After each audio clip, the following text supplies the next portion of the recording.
If I can ask everybody to find a seat if you've got one. If not, please stand.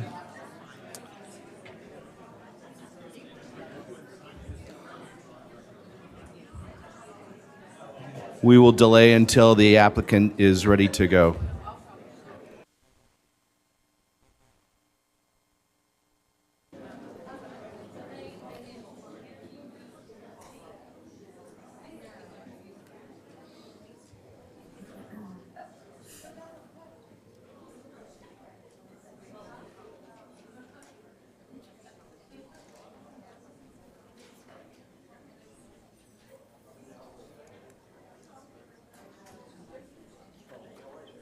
I don't know what you're talking about.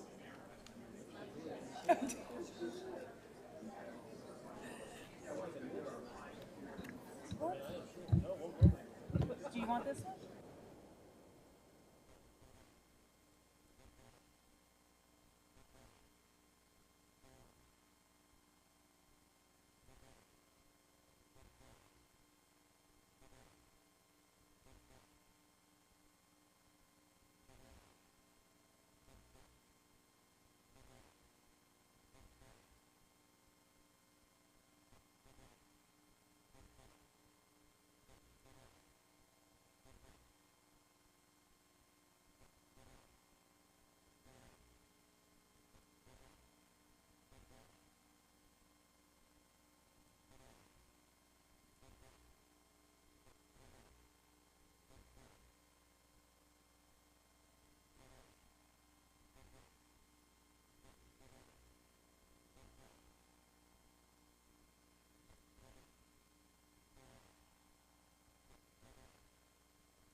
We'll get started in just a minute as soon as everybody's ready.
Thanks for your patience. We're waiting on one more clarification, and we'll get right into it.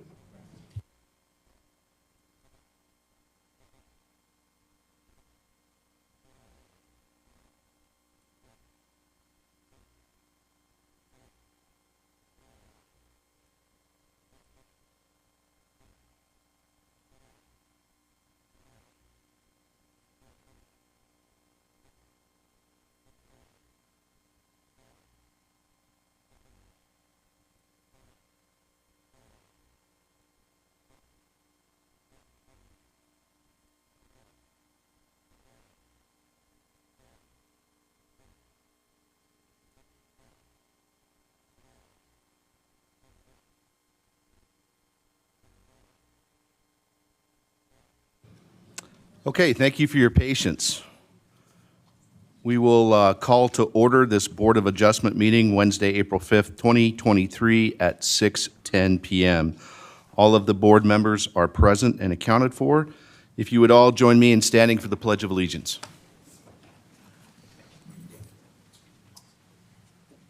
I pledge allegiance to the flag of the United States of America and to the republic for which it stands, one nation, under God, indivisible, with liberty and justice for all. Honor the Texas flag. I pledge allegiance to thee, Texas, one state, under God, one and indivisible. Thank you. Please take your seats if you have one available. Leads us to item number 3, business items. The following items are for discussion, consideration, and action. I have a prepared introduction.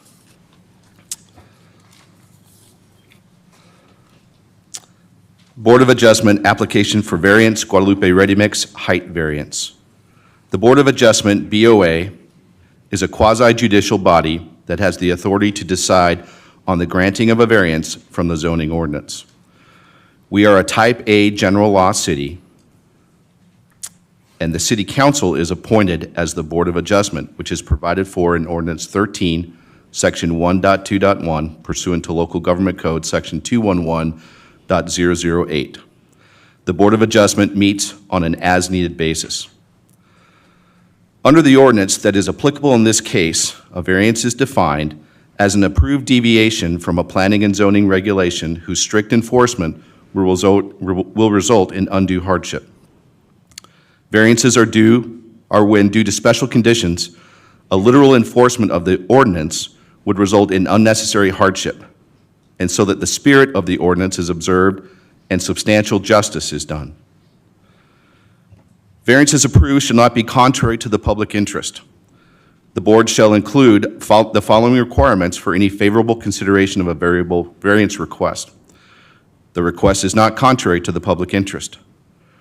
Demonstrated or obvious property use limitations resulting from unusual physical, topographic, or geographic features.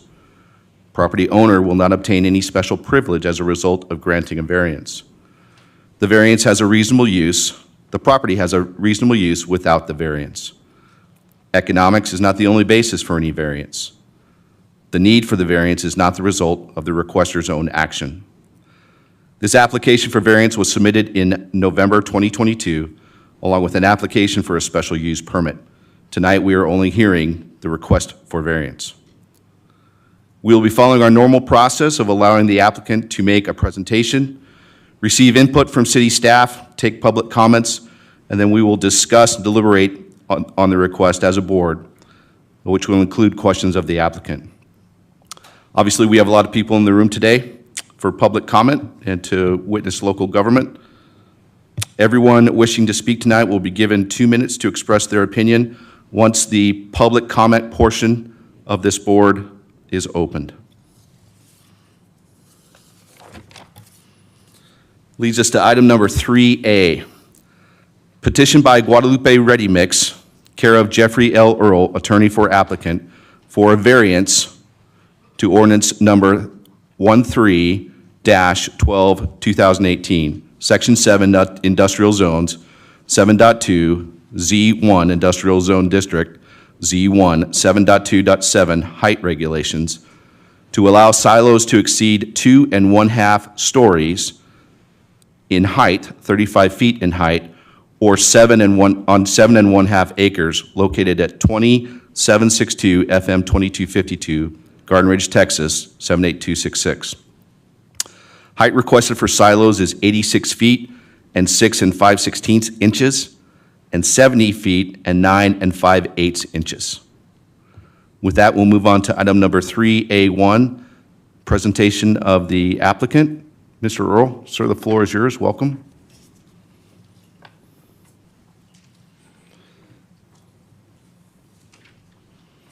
We just need to turn the mic on there. Oh, sorry. about Thank that. you. And do you have a clicker? This is, okay, great. Good Floor is evening. yours, sir.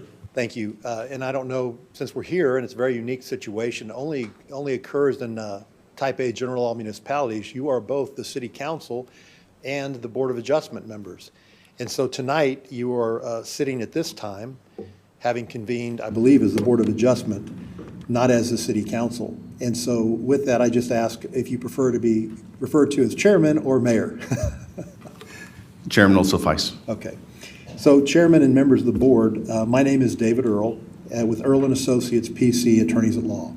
And tonight, together with myself, is Jeffrey Earl, who's also a member of our firm, and I'm proud to say also my son, and we'll be presenting the applicant's case tonight. Now tonight, Guadalupe Ready Mix is asking for a variance which is broken into two parts based on what we've submitted in our application.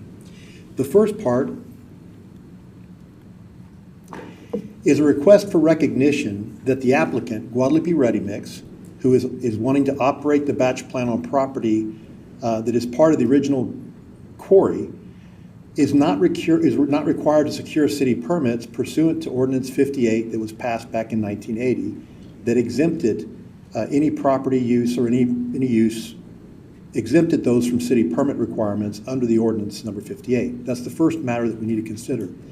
Depending on the outcome of that matter, if the ruling of this body is that a permit is required and that ordinance is not applicable in the situation, then we'll go into our presentation on the actual variance to request the variance as stated by the chairman to the height limitation. So with that, the two votes that we're asking for tonight, the first is applicant is not required to secure city permits under Ordinance 58. And the background on that is pretty straightforward. The property applicant is leasing about 5 acres of the original tract of land that belonged to Gifford Hill. And Gifford Hill owned the annexed land at the time it negotiated a deal with the city to have their properties annexed. At that time, as part of a negotiation in good faith between the city and the landowner of the quarry, the city agreed to give certain incentives to Gifford Hill in exchange for annexation into the city and for the donation of the very land we're standing on now. So as part of the consideration for that contractual agreement that ended up resulting in Ordinance 58, Gifford Hill agreed to donate this property to the city, that City Hall complex is on now, and to do other things, and the city agreed to several things as well. The annexed land is showed here as part of the original diagram from that ordinance and that agreement. And you can see the red arrow there indicates where the subject property is located. It's the very tip of that peninsula that has the 5 next to it, where the batch plant is intended to be placed. As you can see on the left side of this diagram or map are all the residential areas, which are located about 3,000 feet or more away from the intended location of the batch plant. So as a result of the agreement, Gifford Hill petitioned for inclusion into the ETJ and subsequently for annexation pursuant to the terms agreed to by them and the city. The petition for annexation showed the annexed land was being used for certain activities. In other words, prior to the annexation, intentionally and specifically, Gifford Hill listed out all the current uses and intended uses of their property prior to the annexation. One of those uses, most importantly for tonight's matter, is the leasing of the property for ready-mix concrete. In other words, they specifically gave notice and there was an agreement made that the property that was going to be annexed could be used for the production of ready-mix contract by lessees of the landowner. And that was not only a current use, but an intended use in the future. The city created a special zoning district, specifically Z-1, for the annexed land as part of the deal. And there was no 35 height foot limitation in that zoning ordinance at the time it was created as part of the deal. That was not part of the deal, because frankly, it would be implausible and impossible to enforce against a quarry.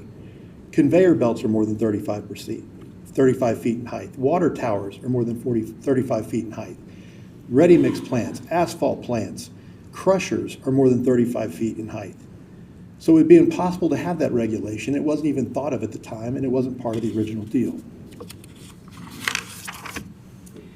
As part of the deal, in ordinance number 58, the city expressly waived the requirement of city permits for those annexed tracts, including the tract that's the subject of tonight's proceeding. By stating in ordinance 58, petitioner, the landowner, is hereby released from the requirement to secure city permits for construction of new facilities pertaining to excavating and mining operations on the annexed tracts and parcels of land. And there's a little snippet, so you don't have to take my word for it, of the actual ordinance, and it asks the board to take judicial notice of the language in ordinance number 58 as it applies to this matter. So what is the argument that's being used by the city against the applicant that's saying you have to apply for permits even though a deal was made in good faith, very valuable consideration was exchanged with the city, and the landowner had a city ordinance passed as part of that deal and agreed to be annexed, and in fact was annexed, has been annexed? What is the argument that the city's making in good faith that they should require permits now, all these years later, after the deal was made and they enjoyed the benefit of the bargain? They're making the argument that the application was filed under protest, or because basically we don't believe that the SUP application is necessary and there should be no variance. However, they say that you have to do it anyway.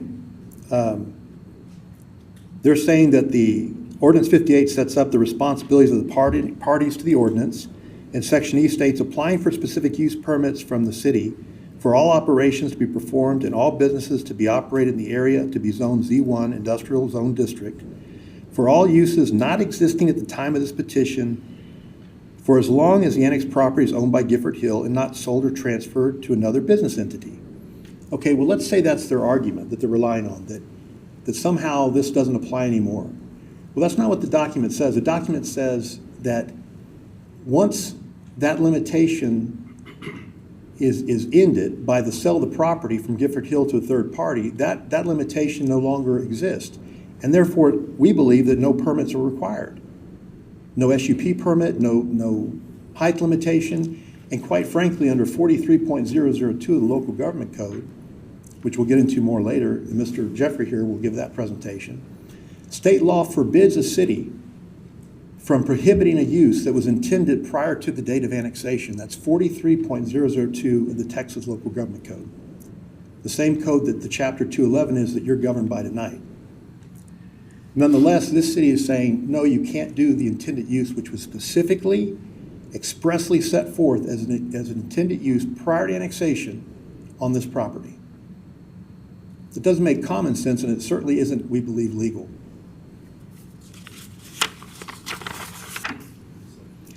The city staff's argument is moot because the subdivision ordinance the provisions of ordinance number 58 relied on by staff has expired as Gifford Hill, as I said, has sold the property and the annexed tracts.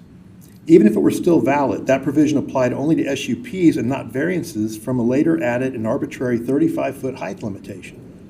So even if it was valid, what does it require? It requires only that SUPs be received, okay? Does not require anything else. And it says that no use or construction will be required to get a city permit of any kind other than a SUP for as long as Gifford Hill owns the property. So we would argue that we're not only not required to get city permits, but now that Gifford Hill is no longer the owner, we're not required to get an SUP for this use. But that's not the specific matter tonight. The matter tonight is whether the language that says no city permits are required means that we don't have to even get this variance.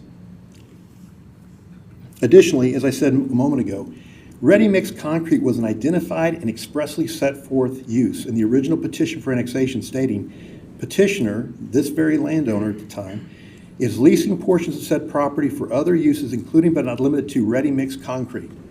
So it was an actual use and intended continued use prior to annexation.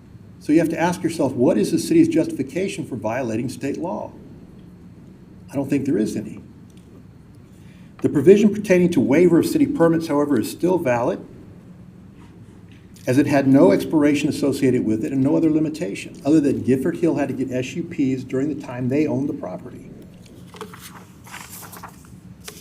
As I've been saying, this constitutes a violation. The city's demand that we cannot do this use that was existing prior to and intended prior to annexation is a direct violation of Local Government Code, Section 4302. Under that section, the state local government code, it states, a municipality, just like Garden Ridge, may not, after annexing an area, which it did in 1980, prohibit a person from continuing to use land in the area in the manner in which the land was being used on the date of annexation, and on the date those annexation proceedings were instituted, if the land was legal at that time, which it was out of the city limits, and of course it was legal at that time.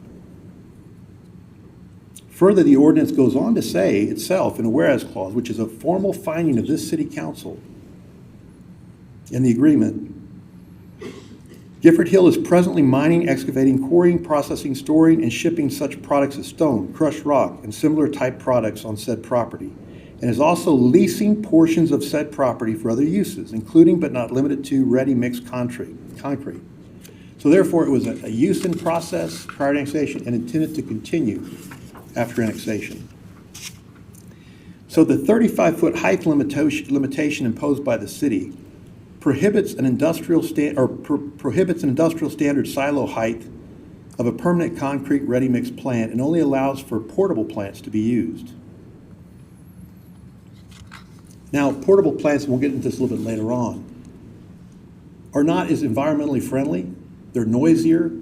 They take a lot more traffic to constantly fill because they don't have the same capacity, so you have to constantly be filling them through trucks with, materials like cement and lime and other things.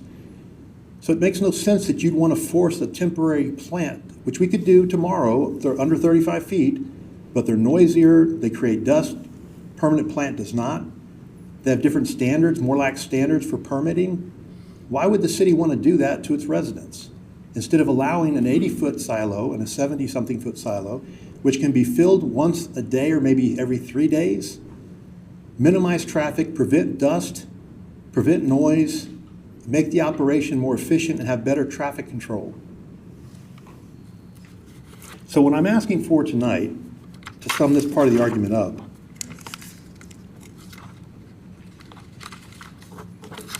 is that, and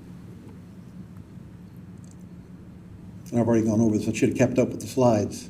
What we're asking for tonight is that based on the foregoing evidence and arguments, Guadalupe Ready Mix is respectfully requesting the Board of Adjustment overturn staff's decision as part of this variance and recognize that the applicant is not required to secure city permits for the construction of the Ready Mix batch plant.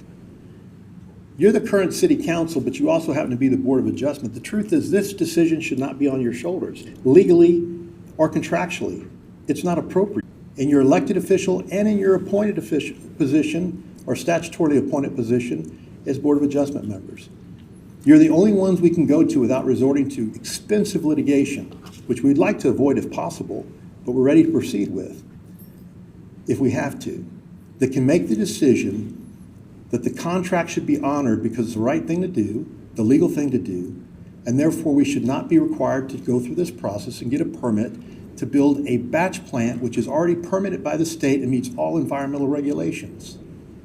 So with that, we respectfully request that the board take an action first to vote on whether or not a permit lived by the ordinance and law of the state of Texas. So we respectfully turn it over to you for a vote, and we'll be happy to answer any questions about this part of the proceeding at this time. And once you make the vote, depending on the outcome, we'll either proceed with the rest of the presentation for variance request or we'll conclude the evening's proceedings. Thank you, Mr. Earl. Cynthia?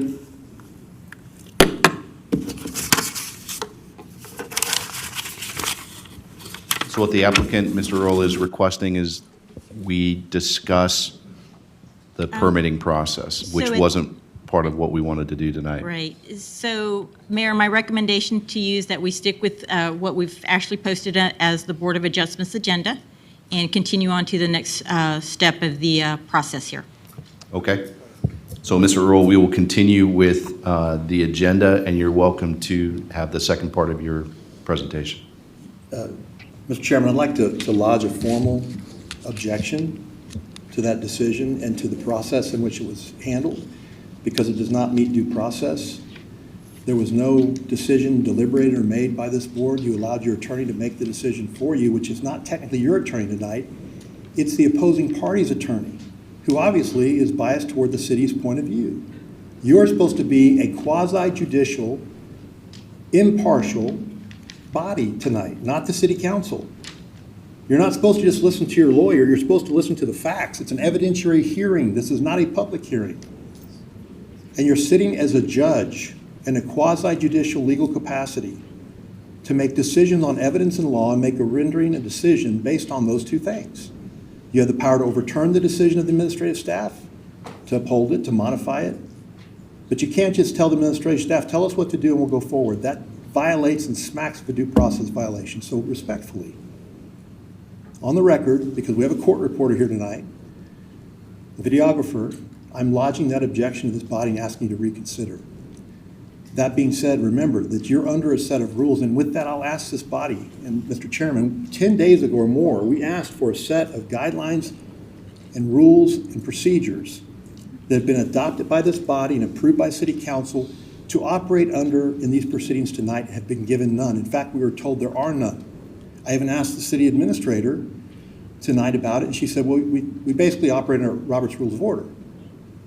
This body has not adopted that. City Council has not adopted that and told the public that's what we're going to have these quasi-judicial proceedings under 211 of the Local Government Code, which legally requires you to adopt those proceedings, those procedures for these proceedings.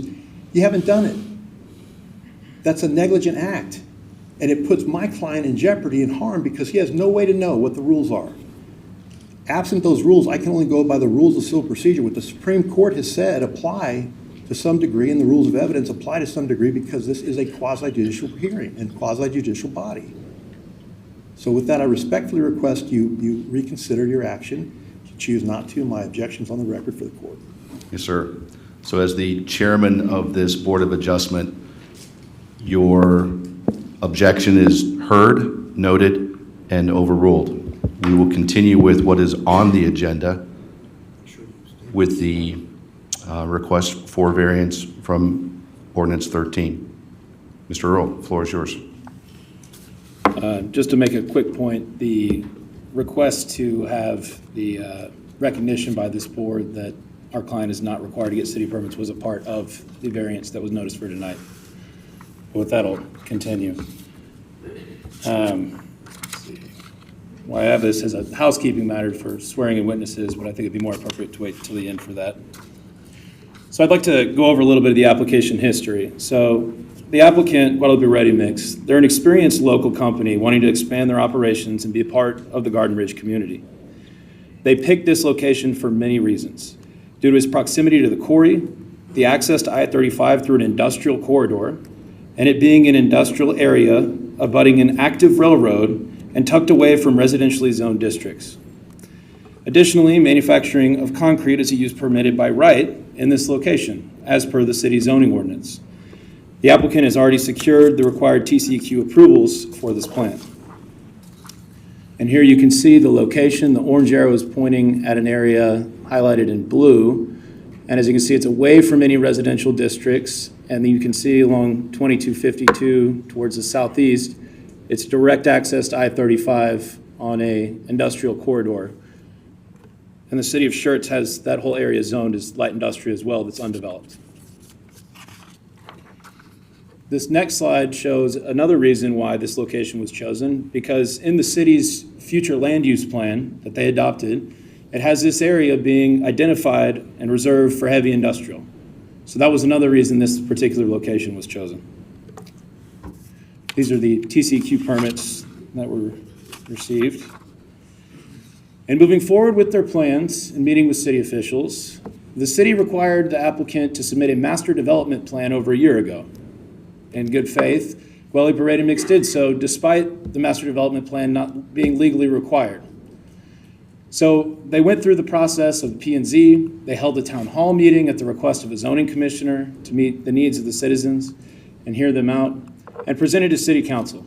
City council then decided to table that item. After the city council meeting, the city finally decided they made a mistake. The master development plan was no longer deemed to be required by the city after all the effort that went into it. The applicant has met with the mayor and has been actively trying to work with the city on their plans. Despite applicant's best efforts to work with the city, this board has met in a closed private session, shielded from the applicant and the public on at least 7 separate occasions to discuss this application. The first of which occurred on August 3rd, 2022. That was more than 3 months before this application was even submitted.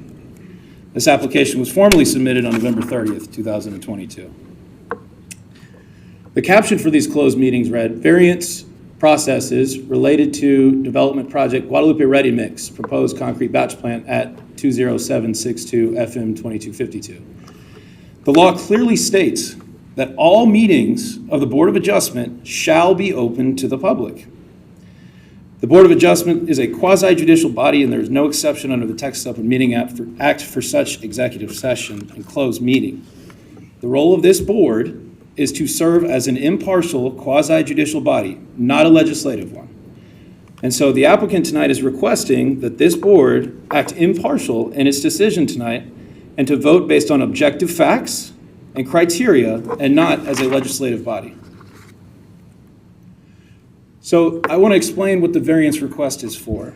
So tonight we're only seeking a variance to the 35-foot height limitation in the Z1 Heavy Industrial District, not for approval to establish a concrete batch plant.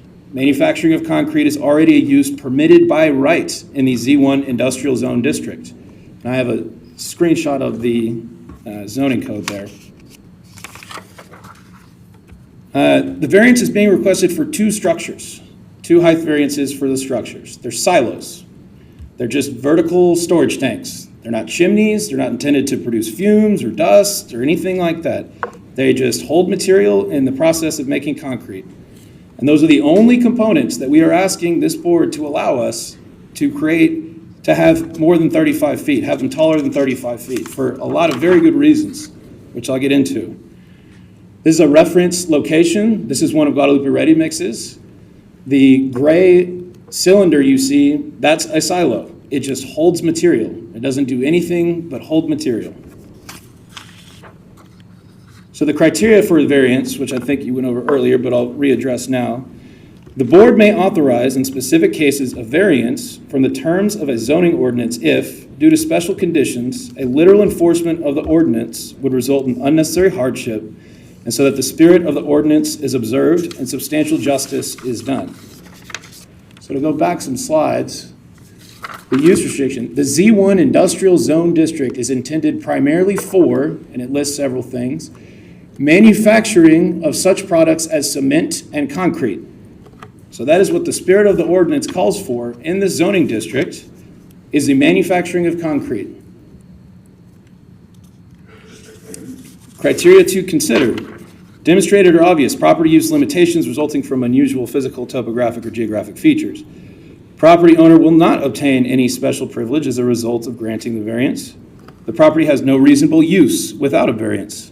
Economics is not the only basis for any variance, and need for variance is not being a result of property owner action. So the first one, property use limitation. There is a physical 35-foot height limitation imposed by the city on this property in the Z1 district, in every Z1 district property, for 35 feet. This limits the ability to have standard concrete plant that's called for in the zoning district. That's a use by right in the zoning district. By setting this 35-foot limitation and capping concrete batch plants, you're not allowing standard concrete batch plants to go in there. A standard plant with taller silos is more efficient, more environmentally friendly. It's a lot quieter because it can use gravity to load instead of mechanical equipment.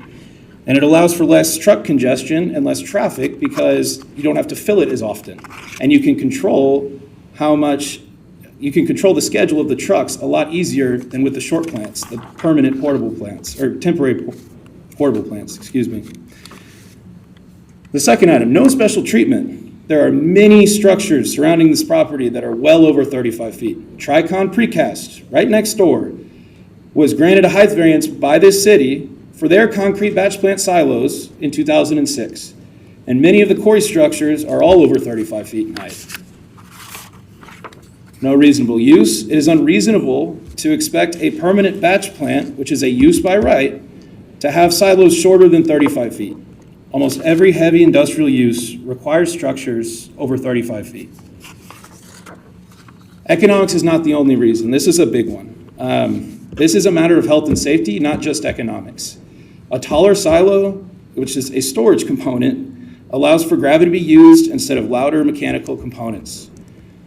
Multiple short portable plants and/or what are known as PIGs, which our expert will get into later, which are used on the short portable plants, create a much larger environmental risk. So by limiting that height to 35 feet, there is a much larger environmental risk associated with plants. Traffic and congestion will be significantly increased if a plant with short silos is required instead of this variance for the storage of materials to be used for a higher height. If more materials can be stored in a sealed container, less refilling is required. Need for variance, not the fault of property owner. The property owner has not conducted any activity or action which requires the need for a variance. The city imposed an arbitrary 35-foot height limitation in their heavy industrial zoning district. This arbitrary height limitation was implemented by the city after the 1988 annexation agreement.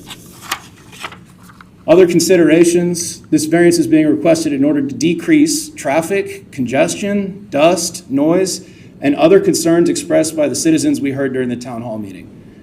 So with that, I'm going to turn it over to David Earl for the witnesses and the conclusion.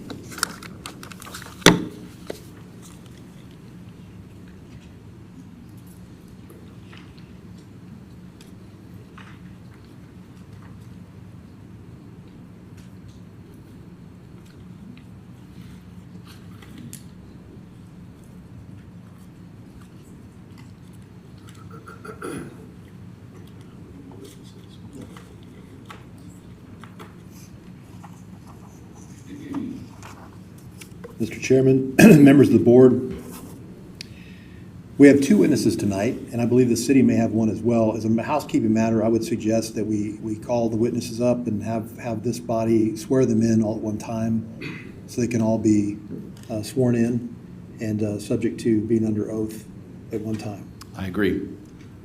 We have two, Jeff Shea, Mr. Chairman, and also Kirk Campbell. Mr. Shea, Mr. Campbell, if two you will witnesses. come forward.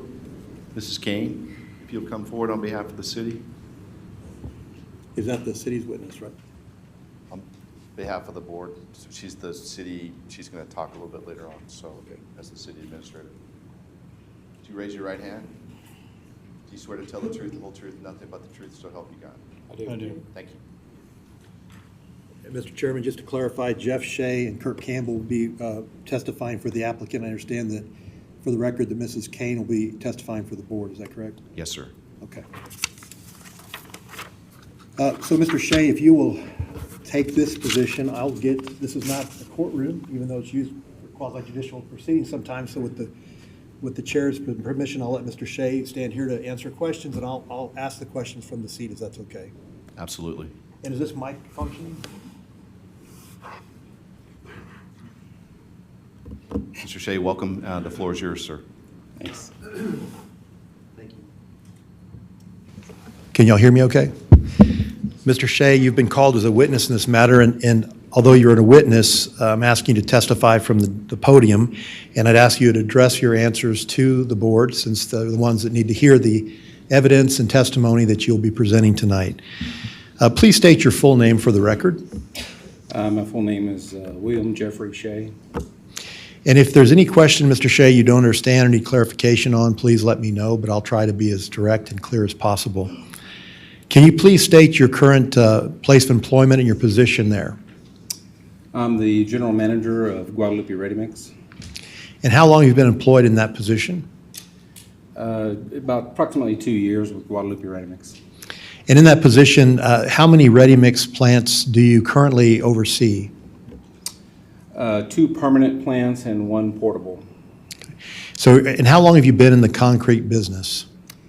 Approximately 26 years. So in the 26 years, can you go back a little bit, just briefly, about your history of employment and experience so that the board can appreciate your background and knowledge as a witness? Well, I started my career down in the valley in McAllen, Texas, and worked for a couple of different ready-mix companies, Spence Concrete and Kappa Concrete.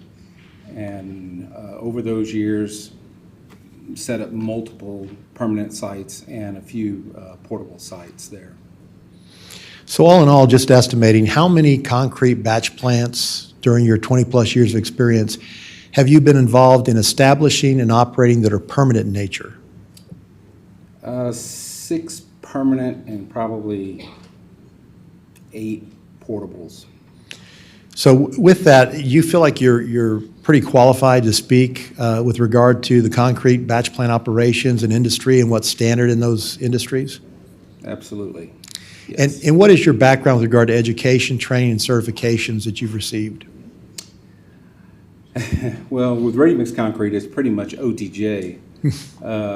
But my background is I went to Tyler Junior College, and, graduated from there, and was in the restaurant and catering business, and found an opportunity here and found out these guys were just caterers with bigger trucks. And so in that experience you've had and all the experience you've come to know about concrete and everything, have you had an opportunity to interact with well, back in the day, it was called Texas Commission on Environmental Quality? Yes, sir.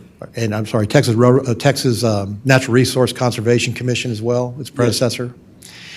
And what have you had to do with regard to those agencies in relation to the concrete batch plant operation business? Just permitting of ready-mix batch plants, and then the ongoing monitoring and reporting of whether it be stormwater or BMP, just anything related to the environmental quality of running a ready-mix batch plant. And with regard to batch plants, what are the biggest environmental concerns that the state has authority and jurisdiction over that they regulate with regard to a batch plant facility? Dust emissions and stormwater. And to your knowledge, with regard, for example, to dust emissions or stormwater, is there any other agency than the state of Texas that exercises jurisdiction and control over a facility like a batch plant with regard to environmental matters? If you're in the city limits of San Antonio, they do have some jurisdiction. Okay. And does the state, in part of their application process, require you to submit a plan of the physical characteristics of your batch plant? Yes. And do they review that plan and pass on either to approve or disapprove the physical characteristics and construction of the plant, how it's assembled, the way it works, and the way it's designed to operate? Yes. To your knowledge, does the law of the city, the ordinances of the city of Garden Ridge that you've seen, and in your experience, any city for that matter, have specific regulations that deal with the design, fabrication, elements, silo volumes, environmental considerations like those, or physical characteristics like those, dealing with a batch plant in Texas? Any other city that you're aware of? No. But the state does, correct? Yes. And they've basically preempted that regulation of the design and construction of a batch plant through the issuance of state permits that are reviewed by the state, issued by the state, and have to meet state regulation. Is that correct? Yes. Okay. In designing this plan for this batch plant in the city of Garden Ridge, what considerations did you take into account, and what did you do because of those considerations or concerns of the citizenry that you've heard to make sure this batch plant is clean and as quiet as possible and produces least problems as possible with regard to the issues that have been raised that you've heard of that have nothing to do with the height of the plant, but that have everything to do with anything but the height of the plant. Let's talk about that first, and then we'll get into anything you've done to mitigate the height of the plant. Well, we just chose a vendor that has a long history of building batch plants and has a great reputation for building them. I mean, all the different components all have to meet a certain state certification. And the location was obviously chosen due to its proximity to Hanson Materials and just the growth out in this area. Mostly between San Antonio and toward New Braunfels. And the property that you're intending to put this batch plant on, it's in fact owned by Hanson Materials, is that correct? Yes, sir. And you're leasing that property for the purpose of batch plant concrete production, correct? Yes, sir. And to your knowledge, is Hanson Materials a direct lineal transferee or successor of Guilford Hill? Yes, sir. And is the property you're currently leasing part of the property that was originally annexed and subject to the Ordinance 58 provisions and annexation agreement provisions that we viewed earlier before this board on the screen? Yes, sir. From your position, do you believe that as a concrete batch plant or concrete manufacturer, your use is allowed in a Z-1 zoning heavy industrial district according to the laws of the city of Garden Ridge? Yes, sir. And do you believe it's allowed to be put in place and operate today, as we sit here today, based on what you've seen in that agreement that specifically allows for existing and future batch plant operation for concrete production on this property? Yes, sir. So why is it that you're submitting your company and your future on this issue to this body and not just going out and building that batch plant? What is it about your company or you that has you doing that? I mean, really, this location was the linchpin to our entire operation. It was really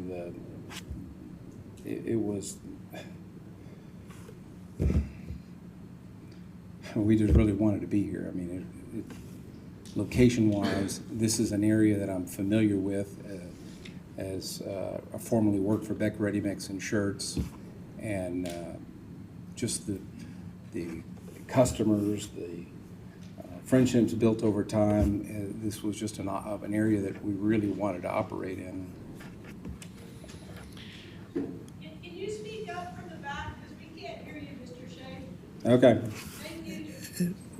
Mr. Chairman, I'd like to make a point of order, just that we shouldn't have commentary from the gallery during a proceeding like this. I'm sorry she couldn't hear well, but I believe the regulations require questions to the board to be in writing and submitted to the board, not shouted out from the back of the room. Yeah, Mr. Earl, I've got this. Sir, if you could just lean a little closer to the mic. Sure. You're the only mic that's on other than mine at the moment. I'll turn mine off. That will help with the volume. And then I would remind everybody that's present of the decorum required for tonight. So thank you. You can continue.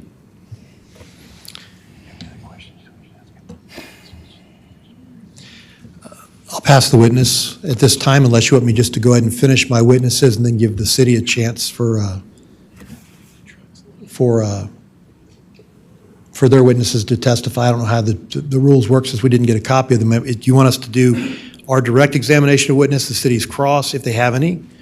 Or do you want us just to do our direct examination through all of our witnesses, stop, and then have the city present theirs and do any cross of our witnesses during their presentation? I'll answer that question for you in just a second, Mr. Earl. Board, do you have any questions for Mr. Shea? We have no questions at this time, Mr. Earl, of Mr. Shea, so you can continue. All right. Mr. Shea, just a quick couple of more questions in that case, since there's no cross at this time. Can you tell, well, I was going to get into traffic and other things that have raised as concerns, but they're really not an issue that's relevant to tonight's proceeding, because the only thing we're going on tonight that this board's considering is a height limitation. So I'll reserve those questions for a later time when this board or another body is considering things like traffic and and other things that might be relevant to that proceeding in the future. Although I will ask one question relevant to this. How does the height of the silo being higher have an impact on traffic? The silo height just allows for more cement capacity and gives us the ability to schedule our trucks at times of just lower impact on the community. And if we go with shorter silos and more silos, then it just requires double handling of everything. And so since the products are moved pneumatically, there is a potential, the more times you handle it, the more potential there is for a spill. And a spill would result in dust, is that correct? Yeah, just dust. Isn't one of the primary things that the state is concerned with mitigating or eliminating dust emanating from these plants? You have to make an audible response for the record. I'm sorry? You have to make an audible response for the record? Yes, sir. Okay.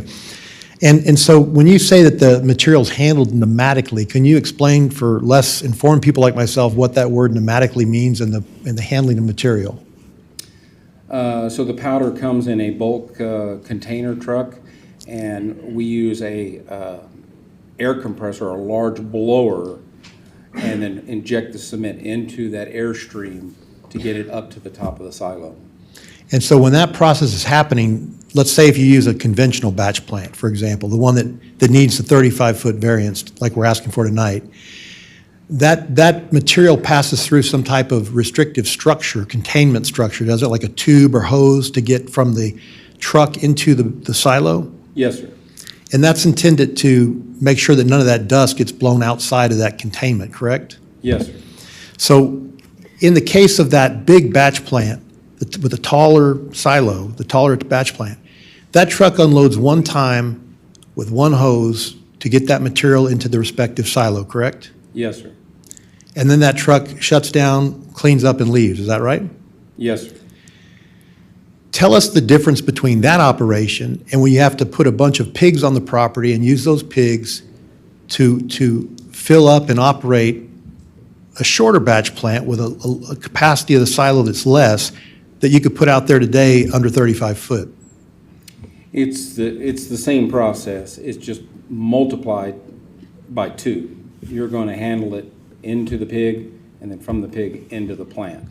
So you're And going to have to handle it twice. a pig is like a big storage container on the ground, correct, for that cement material or It's other a material? horizontal silo. Okay, so it's a big horizontal container that's not too high.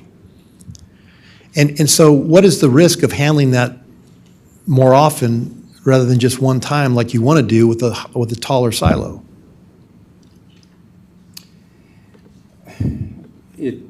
All this product is under pressure as you're moving it from one container to the next.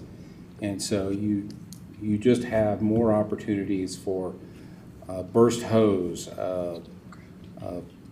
filter malfunction. You just double the opportunities for an emission. And so when you're moving the material once into the pigs and then the second time into the hopper to make the concrete, that movement from the pig to the hopper is a continual movement, isn't it? It's constantly having to put that material under pressure to feed that hopper, is that correct? Yes, sir.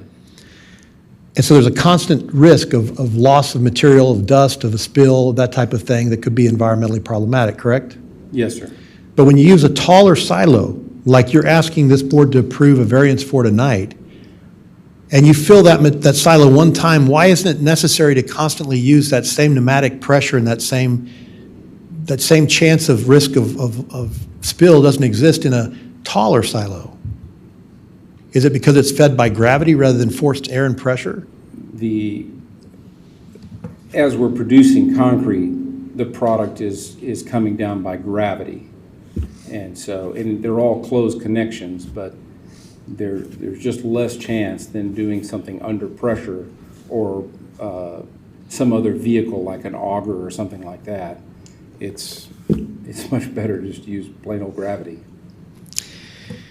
And so the last question I have with regard to traffic is, in regard to the height limitation, is when you have a higher silo, it results in less traffic because, why?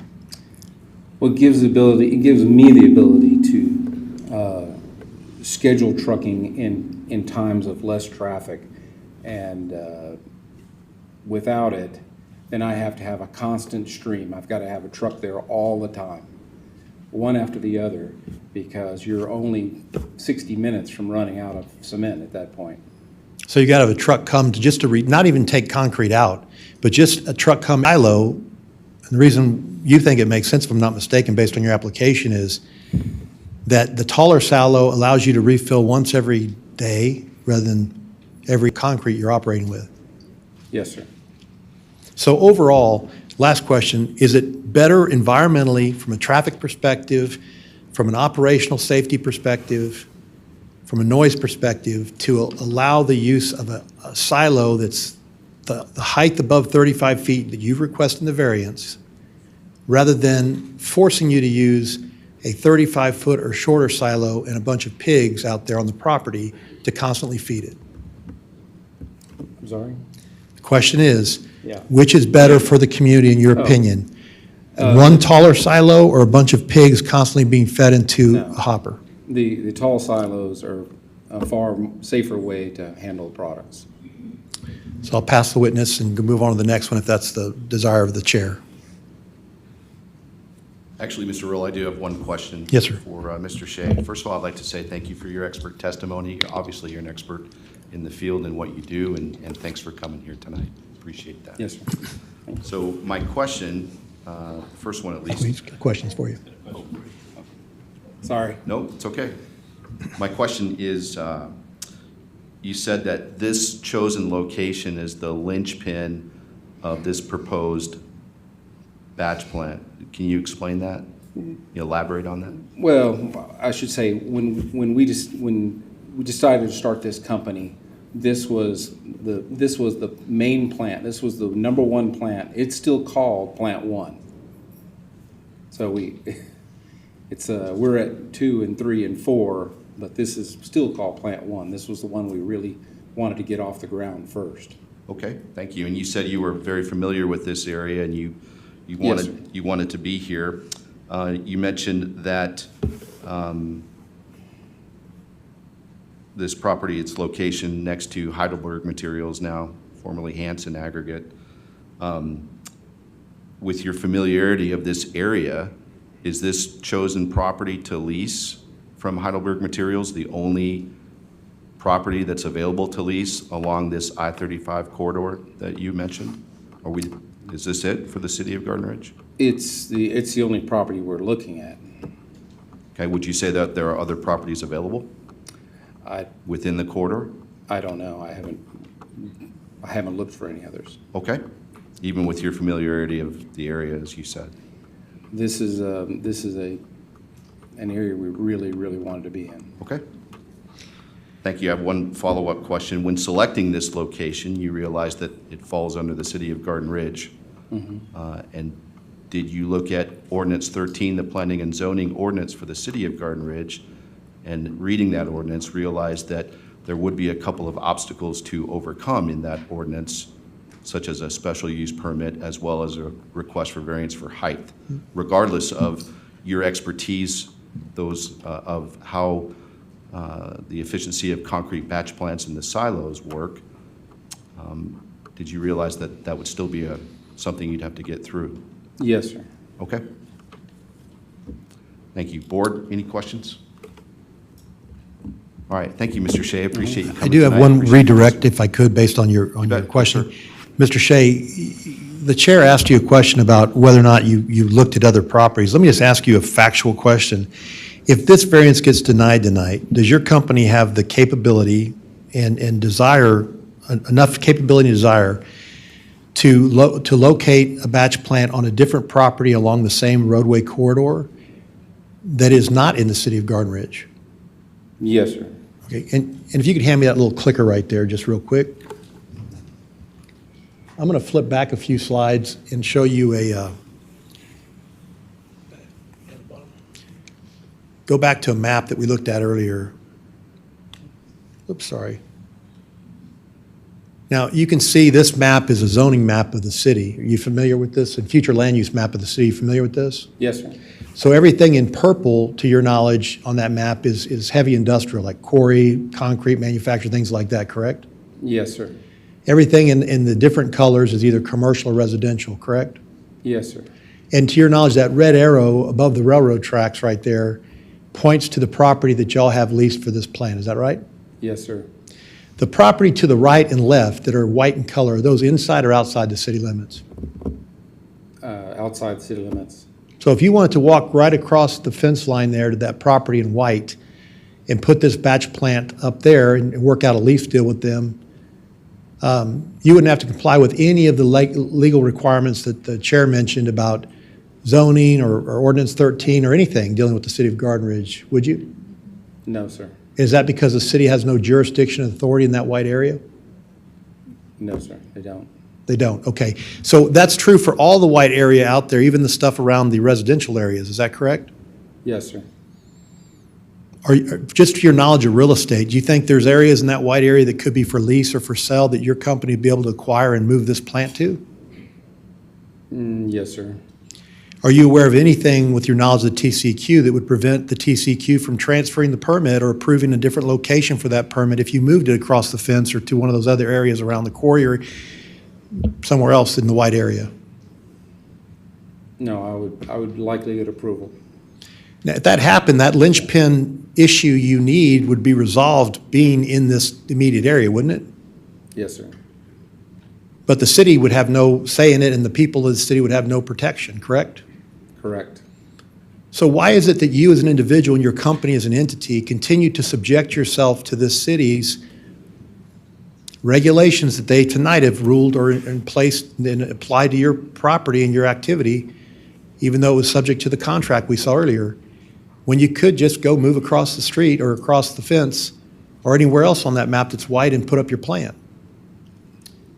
Well, as a previous customer and current customer of Hanson, we wanted this relationship with Heidelberg now, I guess, Materials. But that relationship's not a necessity for you to do your plan, is it? No, sir. And if this is not approved, is it likely that you'd try to stay in this same area because it's so important to you and move the plant to another location? Yes, sir. Okay, I have no further questions. I have one follow-up question. Sir, when I asked you before with your Yeah. familiarity with the area and the linchpin of that piece of property, you said you hadn't looked anywhere else. So how would you know that other pieces of property are available?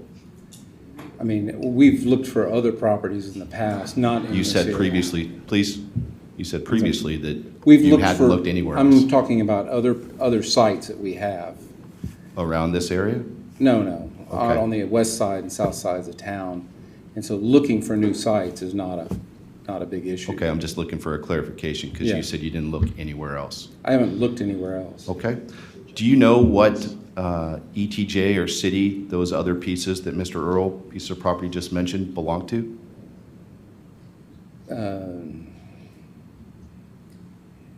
I don't know. Right there, I don't know. Okay, so my question then is, how can you say that you could go someplace else when you haven't even looked someplace else and you don't know what city that ETJ actually belongs to? If it's, I mean, I can apply for something What city in would you apply any to? location. Thank you, you've answered I'm my assuming- question. Thank you, Mr. Shea. I Okay. have no further questions. Okay, thank you, Mr. Shea. You can sit down now. And we're going to call our next witness, Mr. Campbell.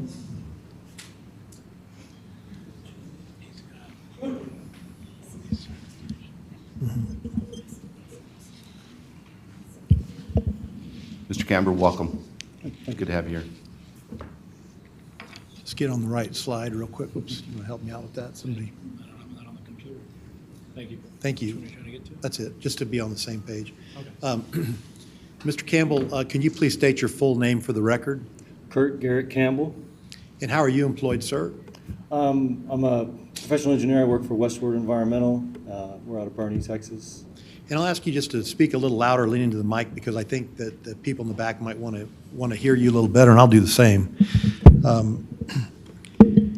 So you mentioned you're a professional engineer. Is that what the PE stands for behind your name? Yes, sir.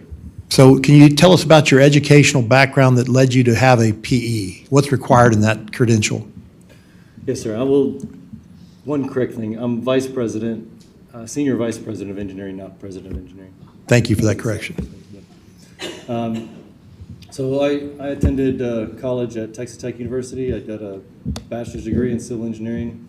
I also did a master's degree in architecture while I was there, although I've never worked as an architect.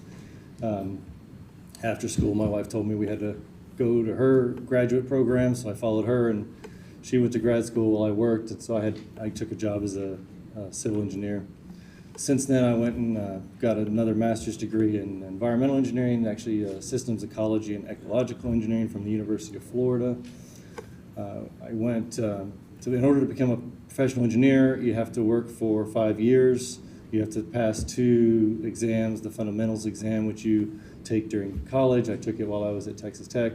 And then after 5 years of employment in an engineering firm, I petitioned to sit for the professional engineering exam. I took that, and I think I got my license in 2009.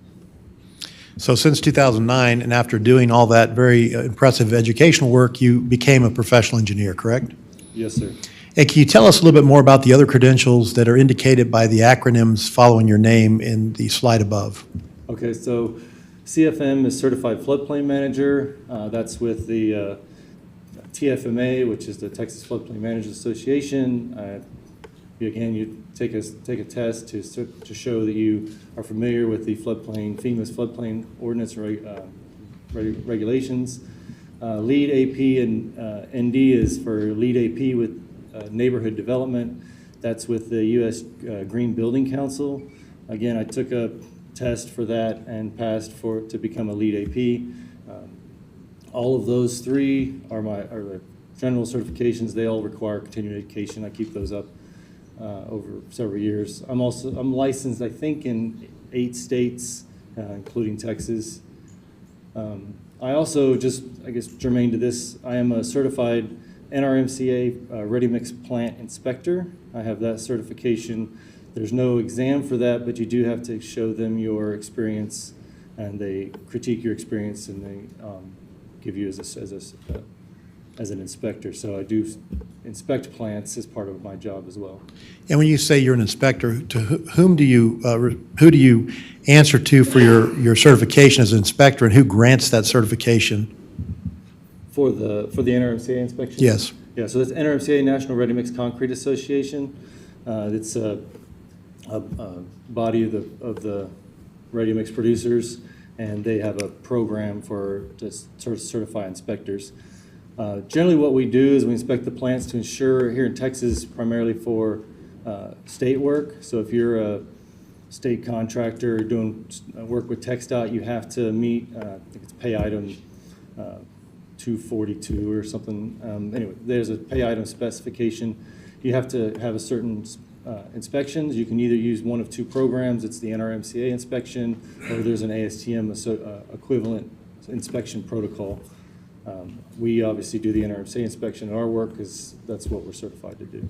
And what type of things do you become familiar with and have to inspect plants for to be able to qualify them to receive state funds and payment under TxDOT contracts?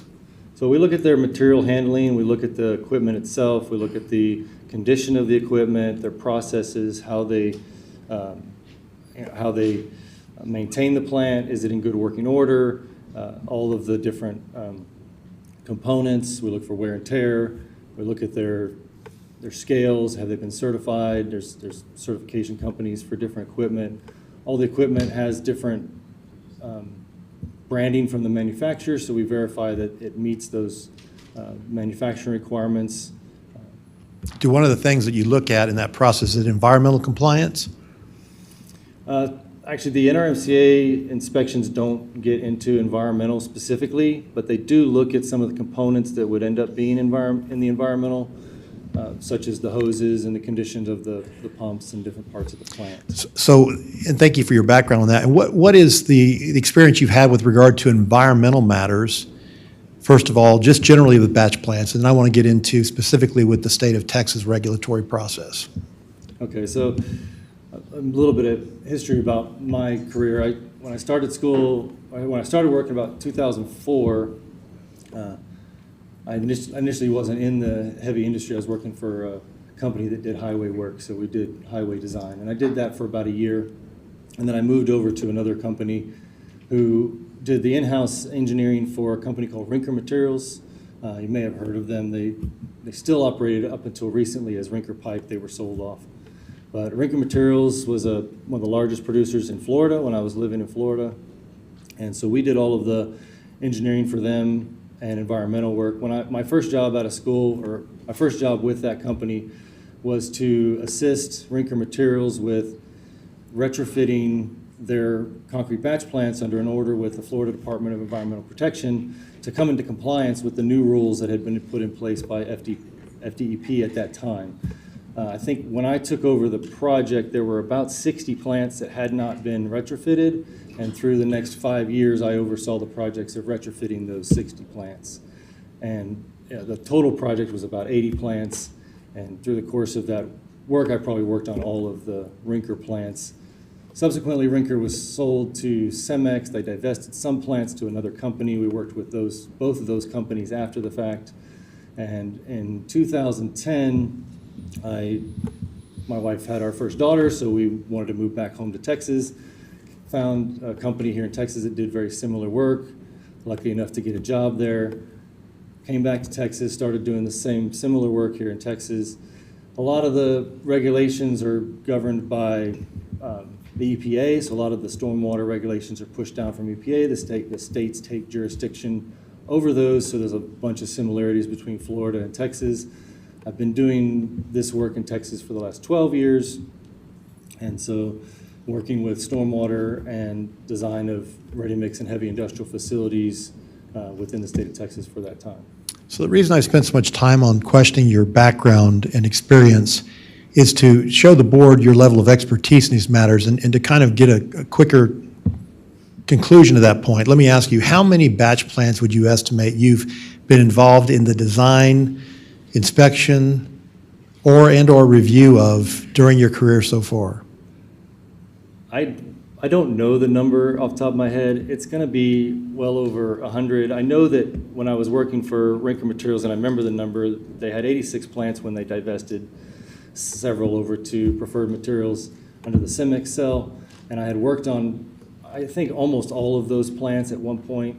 And since then, in the last 12 years, I've worked on a lot more plants. I know it's well over. In all your experience, how many cities have you had to deal with regard to regulations or zoning cases like this or variance cases? Municipal regulation matters. How many cities have you had to deal with throughout your career so far, particularly on concrete batch plant location or operation issues? I don't have a number. It's gonna be pretty high. I would estimate it to be in the 50 to 70 range of cities. I can tell you one of my first projects was in the city of New Smyrna Beach, Florida, and I was probably 6 months on the job, and I had to stand up in front of a board just like you guys and explain some environmental retrofits on a plant in the middle of downtown New Smyrna Beach, Florida, and I was very scared and green at that time, but I've been doing that since then. So, Well, in Texas, have you ever come across another city that specifically puts, well, let me ask you this question. In Texas, have you ever come across another city that has regulations dealing with the design of components of a batch plant that are allowable, like the width or capacity of a silo or their height and things of that nature? Or is that something the TCEQ pretty much exclusively regulates, the permitting of those plants? yeah, I'm trying to think if there's any. I do know that there are some regulations where specifically like the city of Houston looks at some components. They don't really regulate certain components of the plants or the facilities. What they do is they do some oversight trying to, I guess, implement some of the TCEQ regulations, but they have their own inspectors. And the city of Dallas does a little bit of that too, where they look at compliance issues with specifically heavy industrial and ready-mix facilities. And they're looking at TCEQ regulations, correct? Yeah, they're really kind of leaning on the TCEQ regulations and doing inspections, and then, basically trying to keep you in compliance with your permits that you're getting from TCQ. Were you involved in the permitting with TCQ of this particular proposed batch plant? I was not involved in the air permitting of this plant personally. My company was. Yes, sir. Have you become or are you familiar with that permit and its requirements and the permitting process generally? Yes, sir. And does that permit specifically identify what components are approved to be used by the state of Texas at this location in this plant? Yes, sir. And does that include a couple of silos for this plant that exceed 35 feet in height? Yes, sir. And in fact, if you wanted to change that on this plant, you'd have to go back to the TCQ and get a modification potentially of that state permit, wouldn't you? Yes, sir. You'd have to show them the change of representation of the permit. Because they have jurisdiction over that issue, isn't that right? Yes, sir. And in your experience, your vast experience with batch plants, what is more likely to be acceptable to the TCQ for a location like this? A gravity-fed permanent plant with 80-foot, 70-foot or more silos, or a bunch of pigs in a shorter plant that's less than 35 feet? Well, honestly, I'm not sure the TCQ really cares the distinction between the two. But is one more environmentally conscious or more protective of the environment and less prone to spills or accidents or accidental discharges of material in the air than the other? Yes, sir. Can you explain that? So similar to what Jeff kind of already talked about, when you put pigs on the ground, you end up with the horizontal silos. So you need more mechanical effort to move cement or fly ash, those cementitious materials, into the silo to ultimately be loaded into the truck. As with anything, the more components you have, the more likelihood you have for failure. When the pigs are on the ground, obviously you can't get it up into the truck without some constant motion. So those pneumatic pumps that compressed air, they're constantly moving that material up into those smaller silos. A portable plant has a really small silo on it. They're really not designed for permanent locations. My professional experience has always been that for portable batch plants, an elevated silo, using gravity, it's the simplest mechanism. It has the least amount of failure possibilities to it, is the preferred method and least likely to cause concerns. It's already been addressed. When you have the silos in this configuration, you end up with less noise. You end up with less activity of having to move that material, less loading instances where you have trucks coming to load the silos or the pigs on the ground, and you're not transporting that material around on the site. And cement dust is something that we obviously don't want to discharge out into the air, so the least amount of time we can handle it is the most environmentally friendly way we can operate the business. And let me ask you, when you're talking about these different types of plants, let's say hypothetically tonight, this board chose to deny the variance and say, nope, you can't exceed 35 feet. The batch plant cannot exceed 35 feet. If requested by your client, could you design and get a plant permit or modify the current permit to put in a shorter batch plant than 35 feet total height that would operate and be just as productive as the larger plant, even though it would be potentially more environmentally risky, and cause that to operate efficiently enough for this plant to be profitable and make the same type of production volumes that the larger plant would make? Yes, sir. And are you prepared and willing to do that if this board overturns or denies the variance tonight? Yes, sir. I'll pass the witness at this time, subject to redirect. Thank you, Mr. Earl. Mr. Campbell, thanks for your expert testimony and thanks for being here today. Obviously, you're an expert in your field, and go Red Raiders, I guess, yes? You're happy with the Super Bowl outcome, I'm sure. Yes, sir. I have a couple of questions for you.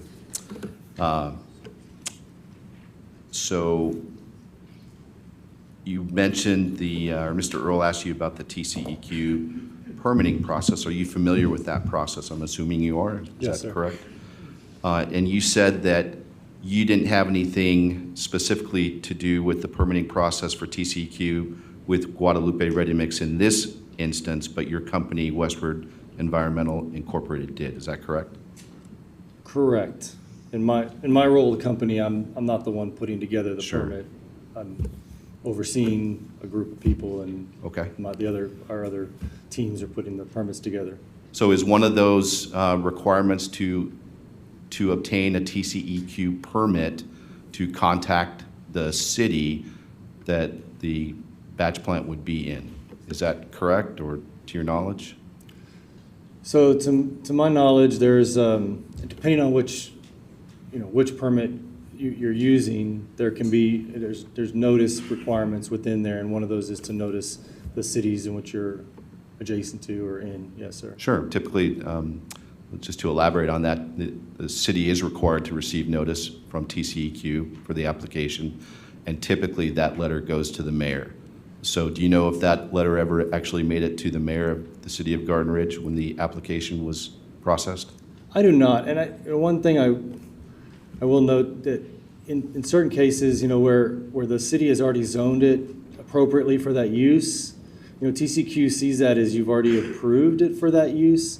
I don't know 100% if that means that you don't have to send the notice because you've already zoned it, but I do know TCQ takes that into account, that if you've already zoned the property for that use, which this would be, they wouldn't look at the height variance here. They would just look at the zoning, which specifically states ready mix batch plant. And so they would take that as an approval that basically the city's already approved this use at this location based on Okay. the zoning. And we do show the zoning to TCQ. Okay, thank you.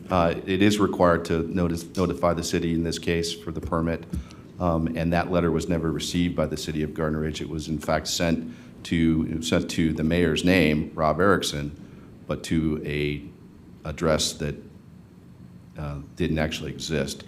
TCEQ received that letter back in the mail, returned to sender, and never forwarded it to the correct address, so we never received that. So what about another part of the permitting process is notifying the closest school? Is that correct?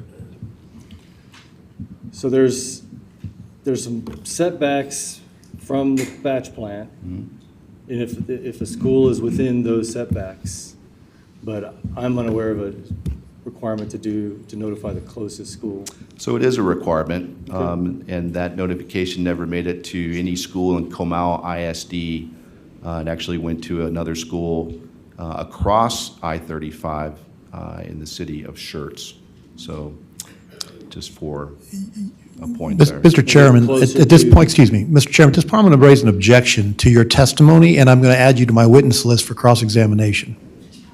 Because you are testifying in this proceeding, which is not only So I'm sorry, unethical- you said that he was an expert in the field, and he talked No, about, sir. you asked him about. You're not TCEQ, asking we questions, talked about- Mr. Chairman. I've got the floor when I'm making something. I'm not here to argue with you. I'm here to state my motions and my Sure client's sounds like an position. argument, Mr. No, Earl. sir.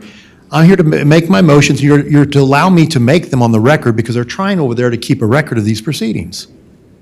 And you're making this frankly into something that's just totally disregarding due process, procedures, because you have none.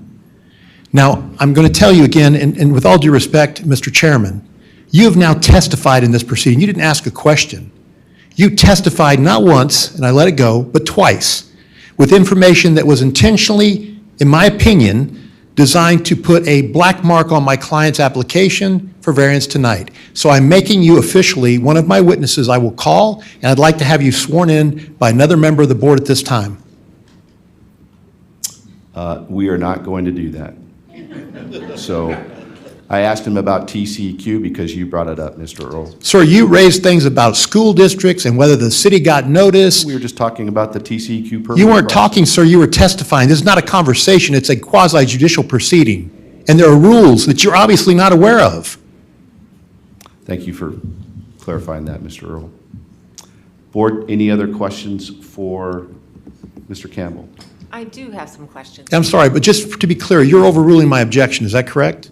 Your objection is heard, noted, appreciated, and overruled. Yes. And you're refusing to allow me to call you as a witness even though you've testified. You're refusing to allow me to cross-examine you. Is that correct? As the chairman of this board, yes. Thank you. Hi, Kurt. How are you? Hi, Lisa. Kurt and I know each other. Yeah, we won. I am looking at your affidavit, ma'am. and it says, "I am familiar with the environmental health and safety risks associated with the construction and operations of a concrete batch plant." Could you tell us what the environmental health and safety risks are? Objection, relevance. I think that has nothing to do with the height of this particular structure and the variance involved, unless you can relate that in some way, which we did, to a question. Mr. Rowe, let's do this.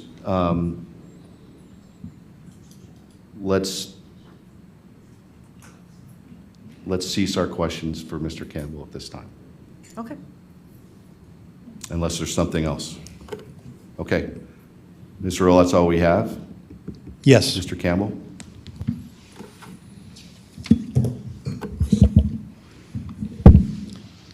You want to give your presentation, or you want me to go ahead and just close? Argue, right? Yeah.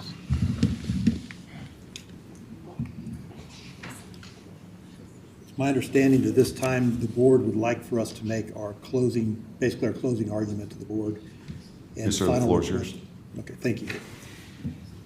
Before I do that, given tonight's proceedings and the facts that have been brought up and the evidence that's now before this board, one of the things that concerns our client a great deal is that this board met collectively with a total quorum. I believe everybody was present, at least one of every of those 7 times y'all met in secret, in confidence, without public record, without public review, without my client having a chance to be in those meetings or participate, while the opposing side was in those meetings, not just in them, but they were the reason that you felt you were allowed to have them, and you used that reason to speak with your legal counsel, this board's legal counsel, the city's legal counsel, to discuss this variance before it was filed and after and since it's been filed. Legally and ethically, that's called a violation of the ethics rules. Because when you have conversations regarding this as a board or even individually, both parties are required to be present in an open session to be heard, to have both points of view heard and both parties get a chance to address it. Now, I don't know if you received any training on this issue as a board, and hopefully you have, and you're aware of your limitations and legal obligations as a board. I'm not trying to be disrespectful, I'm just amazed. Frankly, at 30 years of doing this plus, is the first time I've ever seen a Board of Adjustment behave like this. And what you've done is had executive sessions together, and you've had ex parte communications over and over again, and you've documented in writing. And in doing so, you've created a conflict for yourself that you can't overcome tonight. And so I'm respectfully asking each of you, through making a motion right now, for you to recuse yourself from this matter because you cannot be unbiased, because you've had ex parte communications, and you're not proper quasi-judicial officers at this point. In addition, many of you have come out, Mayor, for example, yourself, or Chairman, depending on what hat you're wearing, and publicly manifested yourself in the media and other places in opposition to this, saying it wasn't appropriate use, it shouldn't be there, et cetera, and I'm paraphrasing. How can you sit there and say that you are an unbiased arbiter or judge, quasi-judicial officer in deciding this matter? I don't think you can, and therefore we're making respectfully a motion for you to recuse yourself.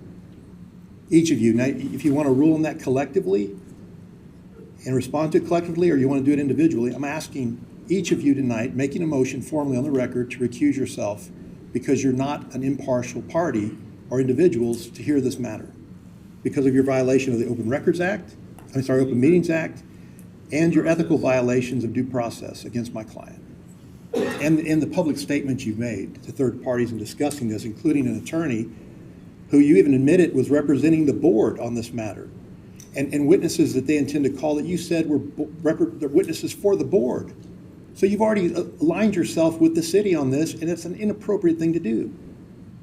So again, I made my motion. I'd like to respectfully request a ruling on that, either individually, so you can make your own decision whether you have the legal implications of that against you or not as we go forward in the process, or if you choose to do it collectively, so be it.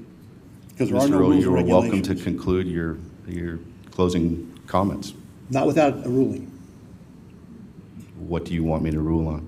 whether or not you're going to recuse yourselves as a quasi-judicial body in considering this matter because you had ex parte communications over 7 times, and you've made partial statements outside of this proceeding publicly that you were opposed, many of you, not all of you, but those of you that have, that you're opposed to this very plant, permit, or anything with it, and don't think it should be allowed. So for those 2 reasons, one, to all of you, the ex parte communications, and in violation of the Open Meetings Act, under the Open Meetings Act, that every one of these meetings of a collective of you has to be public and open, and we should have a right to be there. You violated that. That's both a criminal violation and a civil violation. And it's not a laughing matter.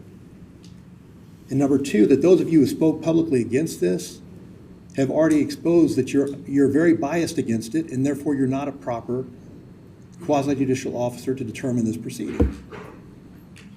So with that, again, I respectfully request that one way or the other, individually or collectively, you make the decision for yourselves on how you want this to proceed and what ramifications it may have on you.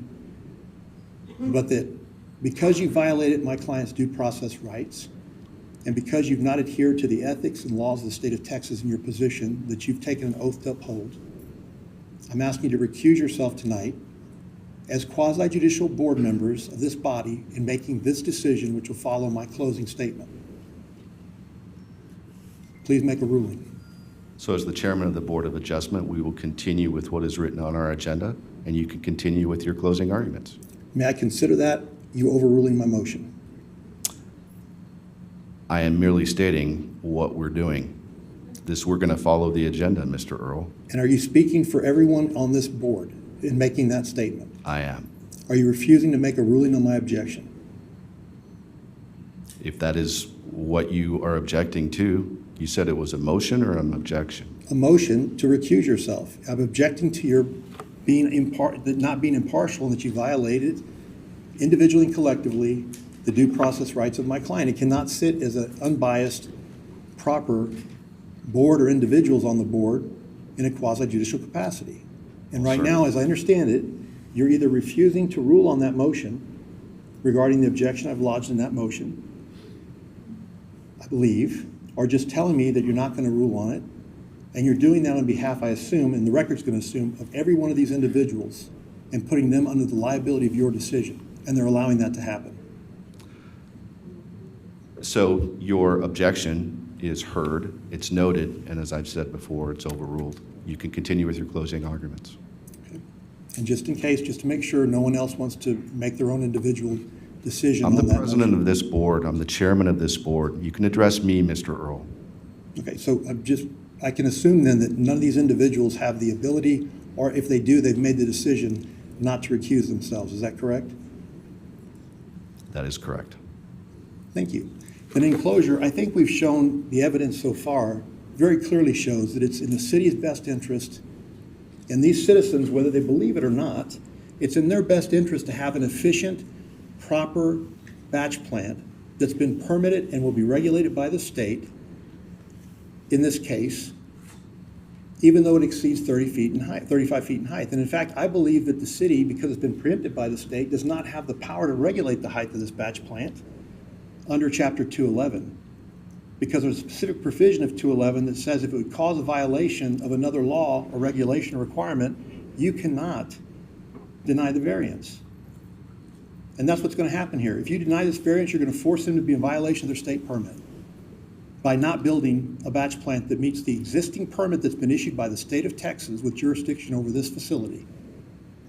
So with all respect, for the reasons listed and depicted to you in the evidence before you deny on the record, we are requesting that you grant the variance and let a good operating, properly permitted plant be built there instead of forcing my client to go back and build something that has more adversarial effects. It's not bad for anyone, but it has more adversarial effects and a chance that it might actually leak more product into the air, cause more dust, and will certainly cause more traffic.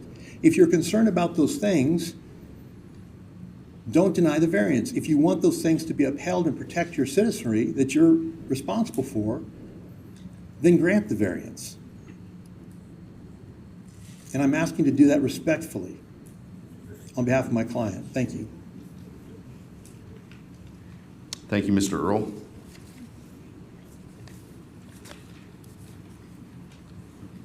Okay, we'll proceed on to item number 3A2, staff comments.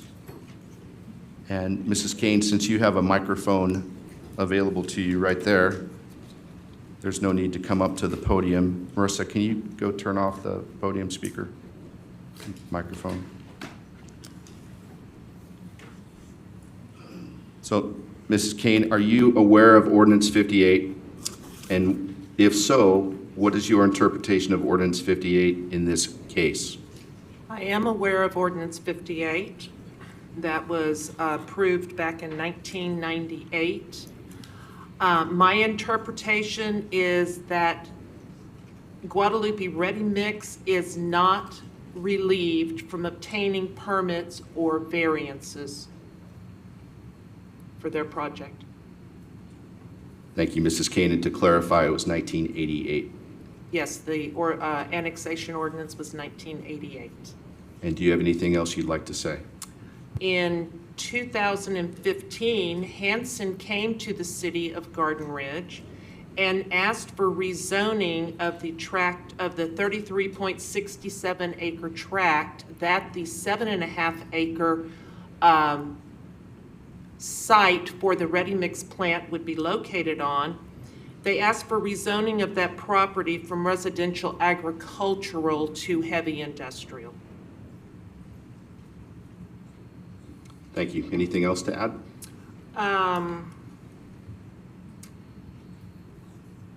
The use requested by Guadalupe Ready Mix for cement ready mix plant has not been authorized by the issuance of a specific use permit, which we call an SUP. The SUP should supersede a variance request. However, Guadalupe Ready Mix pushed forward for the variance to go forward before the SUP. In my opinion, there are no hardships that exist unless or until the SUP authorizing the use is granted.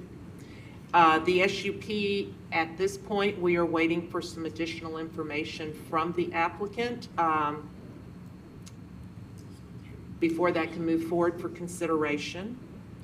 And you, as the Board of Adjustment, are to deliberate on a request for a variance from Guadalupe Ready Mix for the 2 silos, of which they are requesting that both exceed the 35-foot height regulation of Ordinance 13.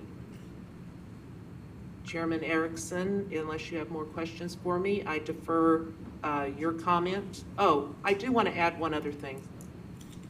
No staff decisions have been made concerning the variance request, and this is coming straight to the Board of Adjustment for their decision. I defer to you, Mayor Erickson, and the public that's here to comment, unless you have more questions of me.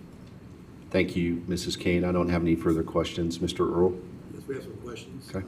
This is still on, yes. Ms. Kane, couple of questions, or a few questions. Number one, how long have you worked for the city? How long have I worked for the city? Yes, ma'am. Be 21 years this month. So you're pretty familiar with the city's zoning ordinances, correct? Correct.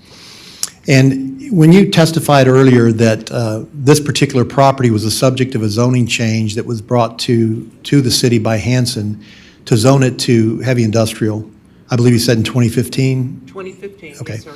What was the outcome of that request? It was approved.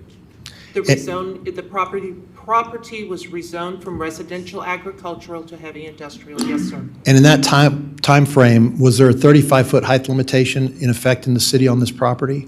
In 2015, yes, there was. When did that go into effect?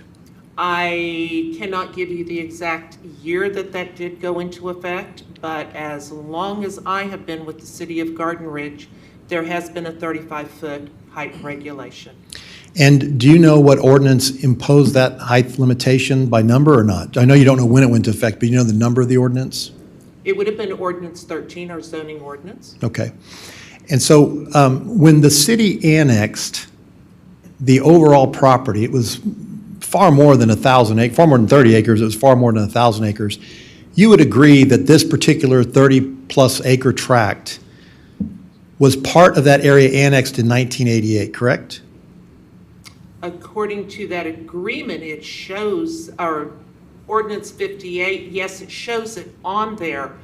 But at the time they came in, our zoning map indicated the property was residential agriculturally zoned. Correct. So doesn't the city have a regulation at that time for newly annexed property that all property annexed in the city automatically came under that temporary zoning regulation or zoning district, that agricultural residential zoning district?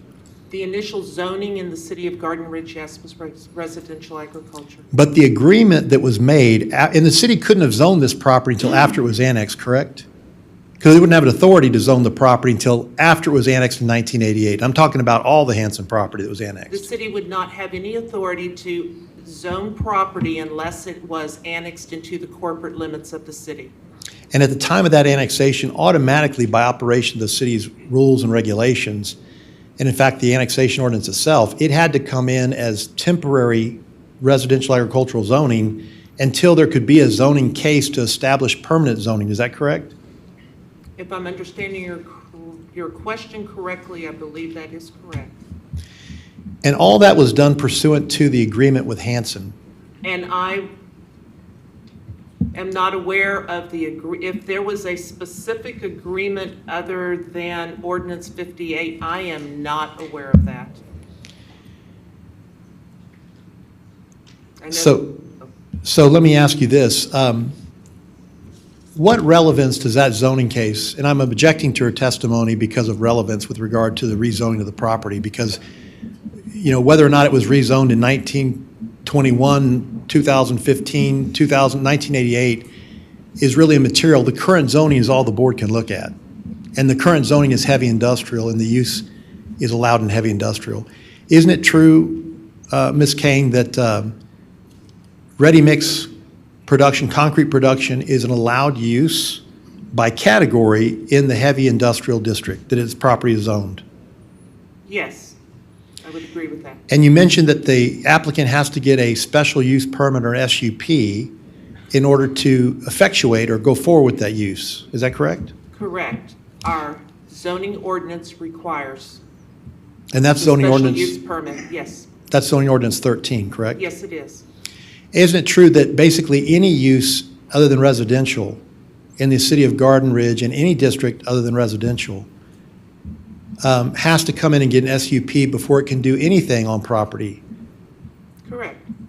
And where could I go in the code to find the specific and objective criteria for a ready-mix batch plant to be approved if they file an SUP application at the city? Where in the city code that you've been working with for 20-plus years would I go, an ordinary person go, You would go to section 12 of ordinance 13. and that sets forth what has to be achieved or what you have to comply with in order to qualify and receive a ready-mix batch plant permit?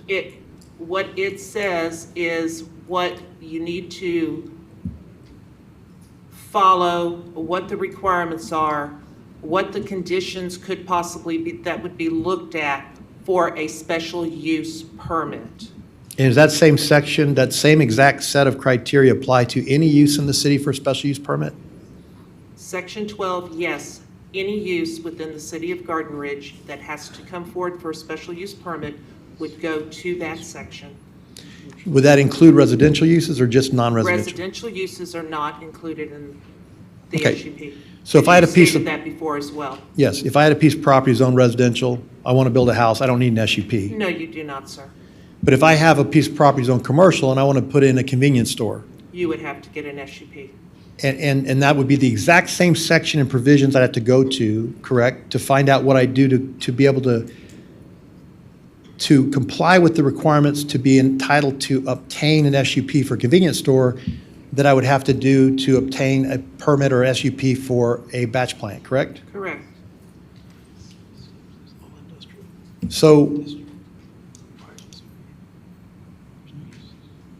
So what use is allowed in industrial zoning that does not require an SUP?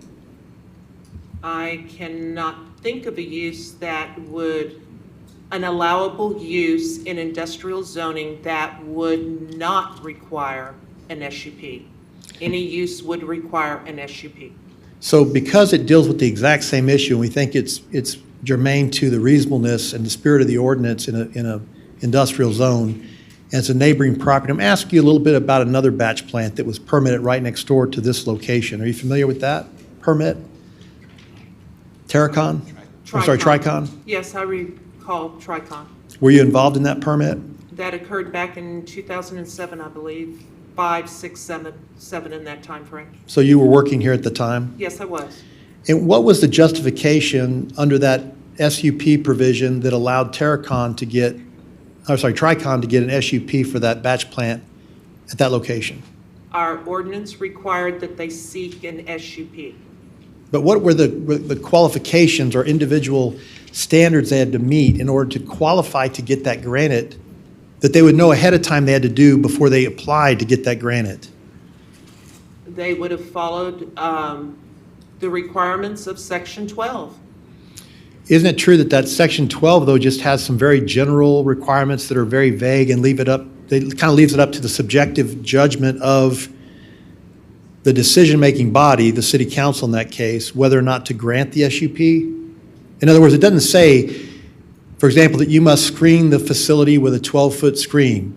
It just says there must be adequate screening or something like that. It's more vague and general than a specific numerical or physical standard, correct? It doesn't spell out specific standards, but it does ask or give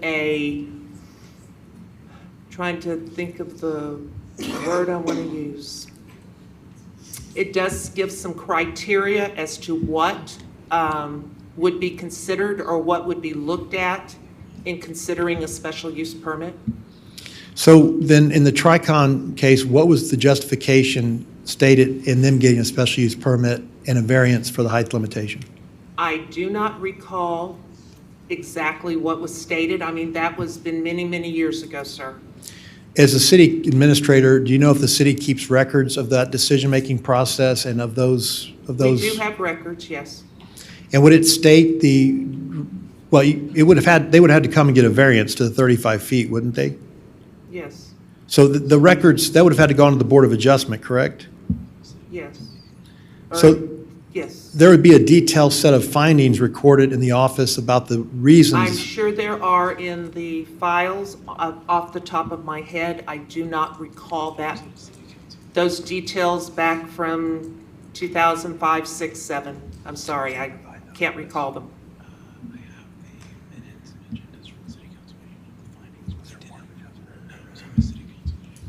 If Tricon was not required to go to a Board of Adjustment hearing, why would the city take the position that our client's required to go to a Board of Adjustment hearing for a variance to get a batch plant over 35 feet tall?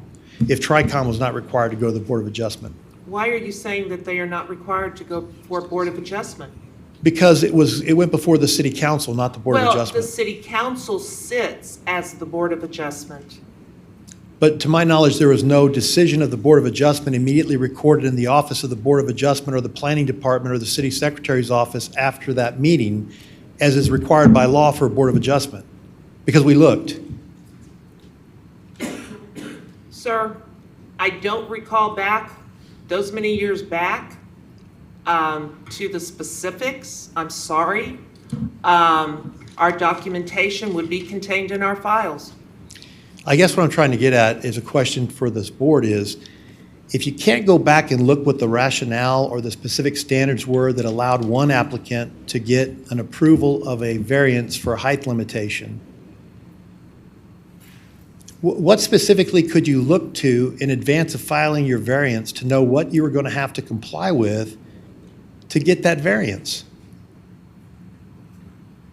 In other words, what set of requirements or rules, and I'm talking about a variance here, I'm going to get to a SUP in a moment. Okay. What set of rules or standards could somebody look to see historically what was considered, what the findings were that justified the granting of a variance for the exact same thing on a property not more than 100 feet away or so from where this plant's supposed to sit? What could we look at to understand what the city's going to demand from us in advance of filing our request for variance? Do you know? I would say whatever our zoning ordinance is in place at that time is what you follow. Okay, so now I'll go to the SUP, because I believe your testimony was an SUP is kind of preeminent, or it has to come before the variance, is that right? So then what standards, specific standards, would a party go to make sure they had checked all the boxes and met the requirements to qualify for the SUP for a batch plant in the heavy industrial zoning prior to filing the application, like you're expecting us to file? You are not going to find specifics for filing for a batch plant in our SUP process. And you're very well aware of that, sir. Okay, but you're not going to There find... are standards that we follow, okay? Okay, so my question... Those are the standards that anybody applying for an SUP would follow. Typically, an SUP goes forward first, and any variances, no. Typically, an SUP goes forward first. Is there any... That's typical, I believe, in most municipalities. Okay, so here's a question for you, because it's you bring up an issue that's very important to this variance. In order to get an SUP, you have to show that you're in the correct zoning district first, right? Correct? And that you meet the requirements of the zoning district before you can apply for an SUP, correct? That's part of the application process. Yeah. I've looked, okay. Well, yeah. So if we don't meet with our proposed use, the height limitation in the zoning, how can we go forward with an SUP knowing it's going to be denied because the height limitation is a violation? Don't you put us in a trap there? No, I don't think so. Why?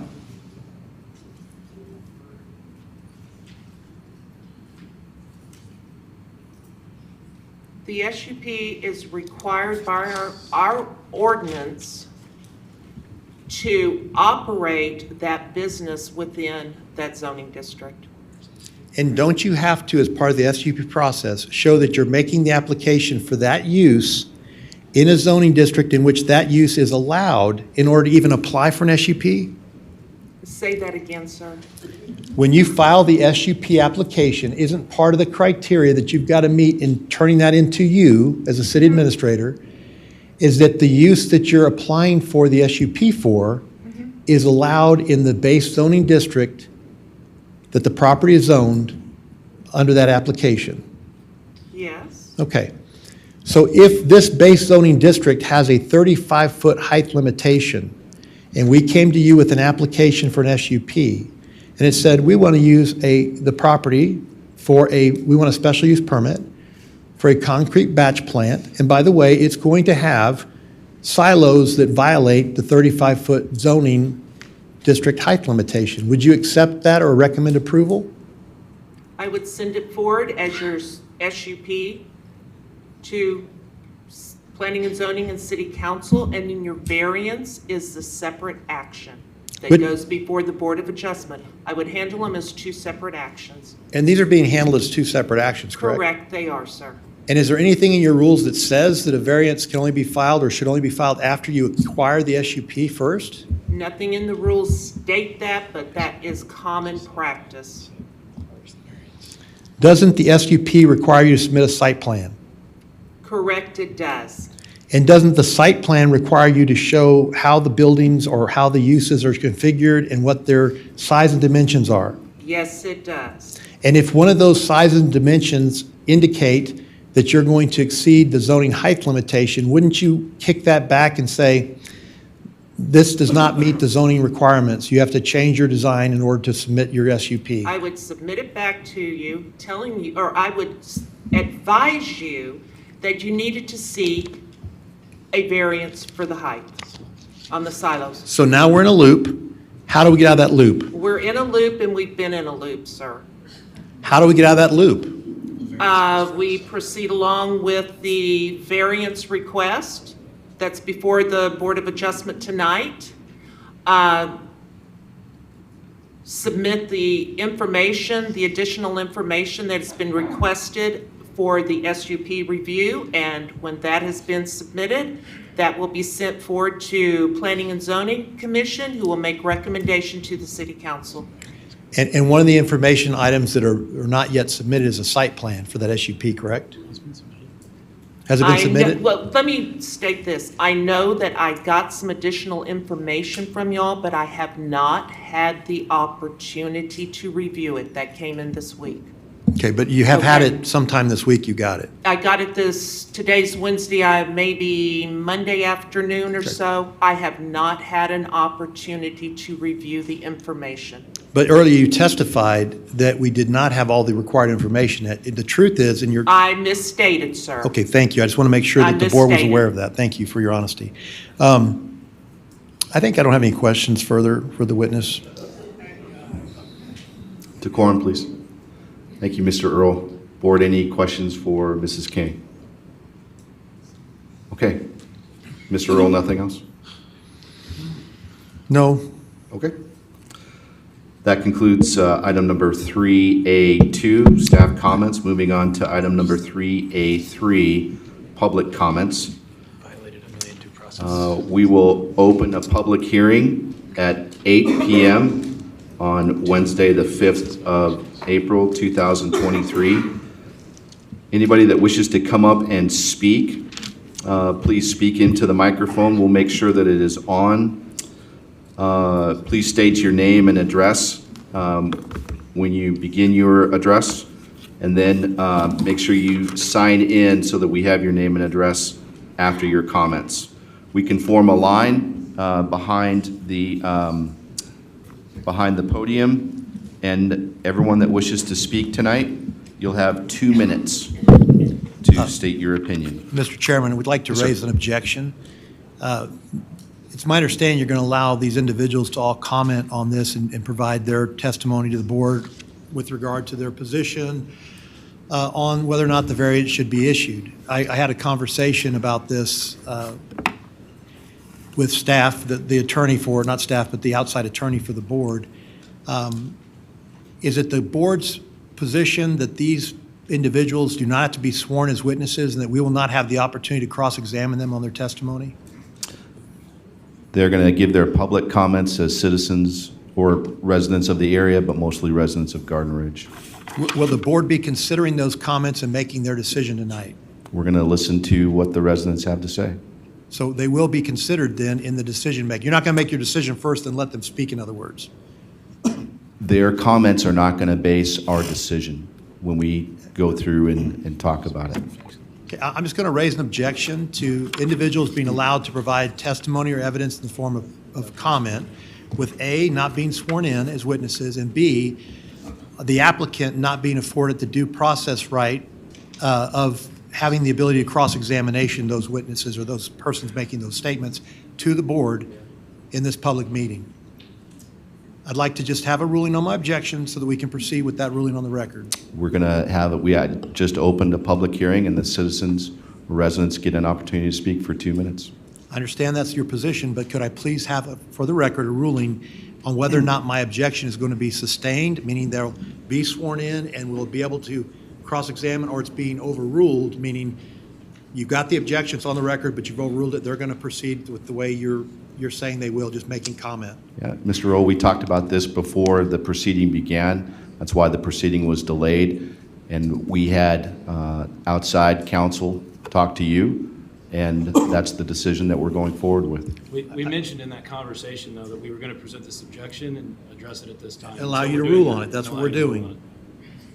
We're going to proceed with the public comment right now. Then for the record, I'll take your proceeding as an overruling of my objection, and I will not be allowed to cross-examine. Sir, I've already opened the public hearing, so they're allowed the right to talk about this. So You aware of any public hearing requirement in the chapter 2? you can proceed. My name is Kevin Weiss. My address is 20400 FM 2252. Me, along with my family, own the property that borders along the batch plant, as it were. There's a couple of things that were talked about tonight. We talked about integrity and civility and misstating things. There was a comment made that 3,000 feet was a safe distance. There was no housing within that 3,000 feet. I personally own a house within a couple of 100 yards of where that batch plant is proposed.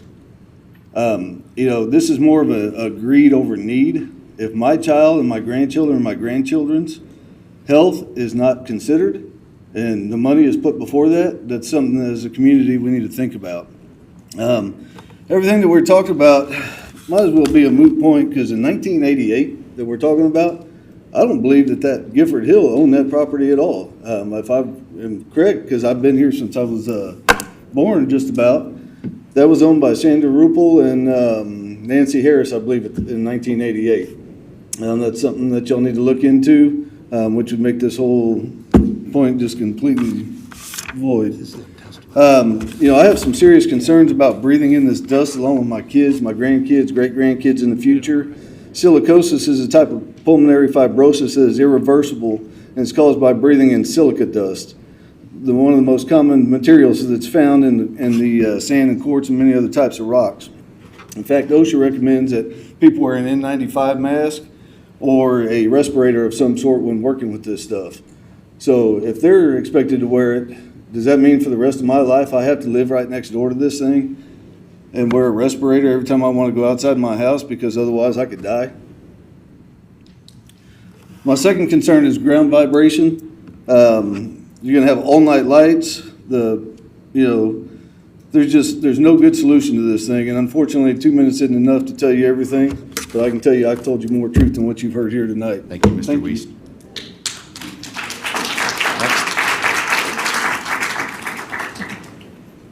Don't forget to sign in afterwards. Go ahead, sir. Go ahead. Yes, my name is Charles Weeks. I live at 19802 Regency Run, Garden Ridge, Texas. Mr. Chairman, I believe we should consider the impact of this construction on one of, if not the most, historical site in our area, that is the Bracken Methodist Church. The ready mix plans to build in proximity to the Bracken Methodist Church? Do we know what construction and operation, what the impact of the construction and operation of that plant will be on the Bracken Methodist Church? Sir, if not, I recommend that there be an impact study done and that the Texas State Historical Commission be notified of the plans to construct that site. And I thank you for your time. Thank you, sir. Please come forward. Come on forward, please. 2 minutes. Chairman, Board, Mark Friesenhahn. I live about 2 miles east of the city limits. I support Garden Ridge's position, and my recommendation is that you reject the variance request. I've had a pretty good bit of experience with APOs, including concrete batch plants, 42 years with ExxonMobil. Last assignment was Canadian Oil Sands. So I know about mining and I know about the APOs in Texas. It's a big industry. The rules are complex. It makes it hard for the citizens. I'm part of the Texas Tram organization and I lead their technical team. And I have a few comments here. For this plant, it hadn't been mentioned that this is a standard permit for a concrete batch plant with enhanced controls. That means no public contested case hearing was allowed. It also means that you guys are one of the last lines of defense for the citizen's voice to be heard. My recommendation is you deny the request, you send Guadalupe Ready Mix back to the design and equipment selection drawing board and develop a lower profile, lower max height concrete batch plant. And I'm not talking about the temporary batch plant. I'm talking about relooking at the batch plant that Westward Engineering and others push out to all the clients. Include dark skies and some other things, recycle with TCEQ, and have them resubmit their variable request. I think the voice of the citizens would be heard. The plan would fit better into the desires of the city of Garden Ridge with regard to the footprint, aesthetics, etc. And I think we'd have a compromise that would work better for all the stakeholders involved. A lot of hard discussion here tonight. I think we need to press forward to look at the design harder. Charge the client to do that. Thank you. Thank you, Mr. Friesenhahn. Next. I know. Hi, good evening. My name is Janice Weiss Rose, 20469 FM 2252. If the approval is given to Guadalupe Ready Mix for taller silos, I will be able to see them from my front porch and house. I am already dealing with all the dust and noise from Heidelberg Materials. I can't imagine dealing with more traffic. In Jeff Earl's letter to the City Secretary on November 30th, 2022, regarding the application for variance, he states the application is being submitted for only 7.5 acres, but he doesn't address the effect of increased traffic. We were told at the town hall meeting in 2022, Guadalupe Ready Mix would be running approximately 200 concrete trucks a day, 100 full trucks and 100 empty trucks returning to the plant. In addition, there will be aggregate trucks, approximately 150, crossing 2252 from Hanson Materials with the aggregate. I'm sure you have all been on 2252 when there is an accident or construction on 35. Traffic can be backed up bumper to bumper from 3009 to the entrance to Hanson and FM 482. In addition, this does not mention the students and parents that travel 2252 to and from Danville Middle School and Davenport High School. Plus, there will be a new elementary school opening in the future by Danville Middle School. I have been a lifelong member of Bracken UMC and have walked to the Bracken Community Cemetery many times for a burial when we have a funeral at our church, which began in 1871. Since 1871, we have added many new ministries, such as our very popular preschool, pumpkin patch, fall festival, and scouts. I know others will address the concern and safety of those that attend these meetings. Thank you for listening, and remember, you are responsible for the city limits of Garden Ridge. I hope and pray as the leaders of the city of Garden Ridge, you take the right action. Thank you. Thank you, Mrs. Rose. Please refrain from the clapping and the outbursts between.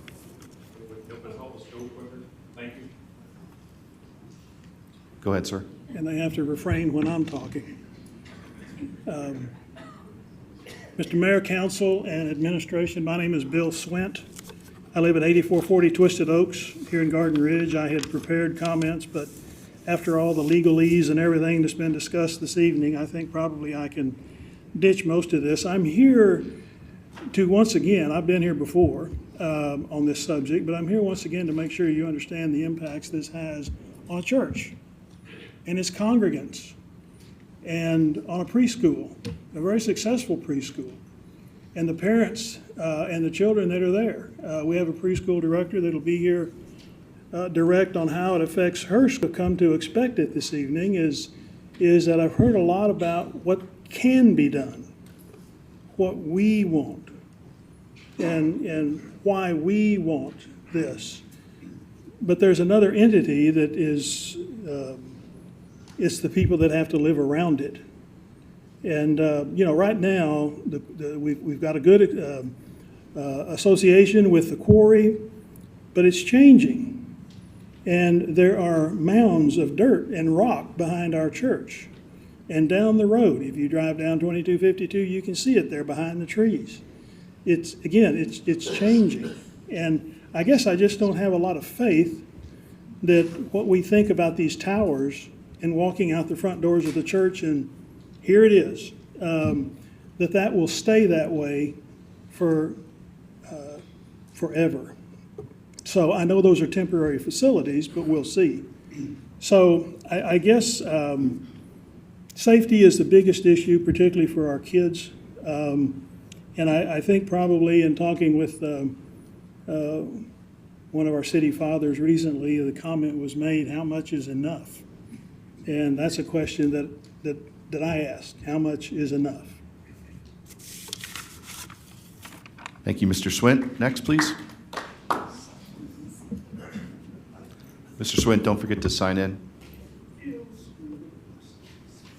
Hello, Board. My name is Ron Turan, and I'm the owner of Lone Star Paramotor, which is a flight school over at the Kitty Hawk Airport. We're the guys that you see flying around in the neighborhood with the powered paragliders. Anyway, we bring about 100 families a year here to Garden Ridge to teach how to fly. And they eat at our restaurants, and And they go to all of the businesses. Half of those folks are from out of state. So we've been at the airport for going on 3 years now, and we're beginning to make an economic impact. We don't want to see more industry in the area. In fact, several times a month, the train stops in front of the airport for up to hours on end. There's only one entrance in and out of there. And I have to call the railroad to move the thing. So we don't want increased traffic. Bad for our business. Also, the airport manager lives on site. He's got a young daughter, Elowen, loves to play outside. She has allergies. The dust is terrible.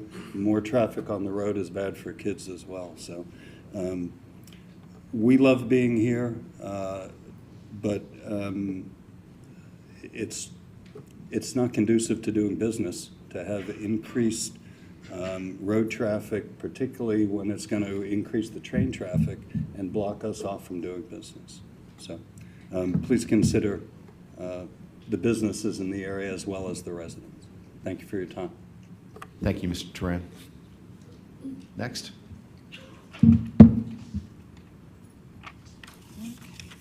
Hello, my name is Michelle DeLeo. I live at 9309 Berean Way in Garden Ridge Estates. I'm also the director at Bracken United Methodist Preschool. We're located at 20377 FM 2252. In very close proximity. I've been told it'd be less than half a mile from this project. I oppose this variance, obviously, for a number of reasons, primarily based on the negative impact to safety and air quality for us as adults, but specifically for children.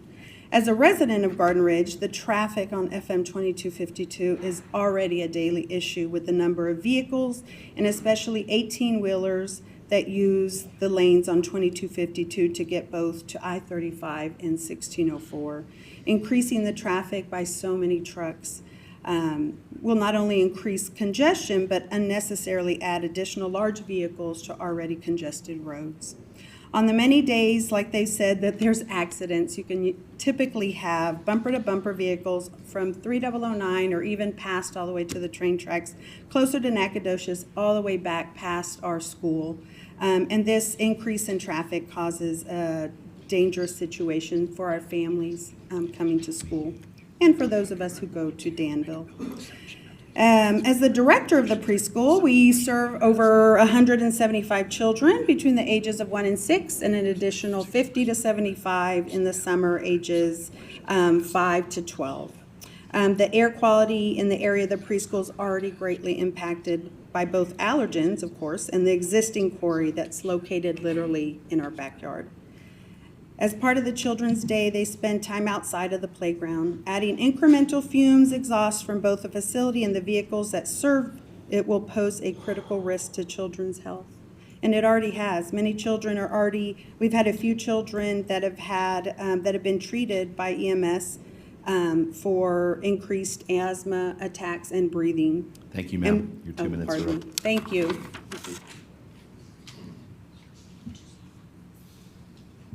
Ms. Blackwell, the floor is yours. Tracy Blackwell, 9745 Trophy Oaks, but I built a business here. I built a building, and it's at 18875 2252, and I had the pleasure of working with Planning and Zoning and with Nancy Kane. And let's see, I had a special use, I had to go through some different things. Each time, I complied. Each time, I did what the city asked me to do. You know why? I love this doggone city, and I'm going to abide with what the city asked me to do, and I honor the city, and I built something that the city would be proud of. And what's interesting is we had a town meeting that really the city couldn't be there, but we had Mr. Shea there. Mr. Shea was at the meeting last year. They called it on a Thursday night before Memorial Day, so we didn't quite have the support there. But I asked Mr. Shea, I said, hey, how much are you going to be bringing in on taxes? How much are you going to be doing in sales? And the response was, well, I don't know. I said, well, goodness gracious, I'm a business owner. I built a building. I would never go in blind without knowing what my costs were.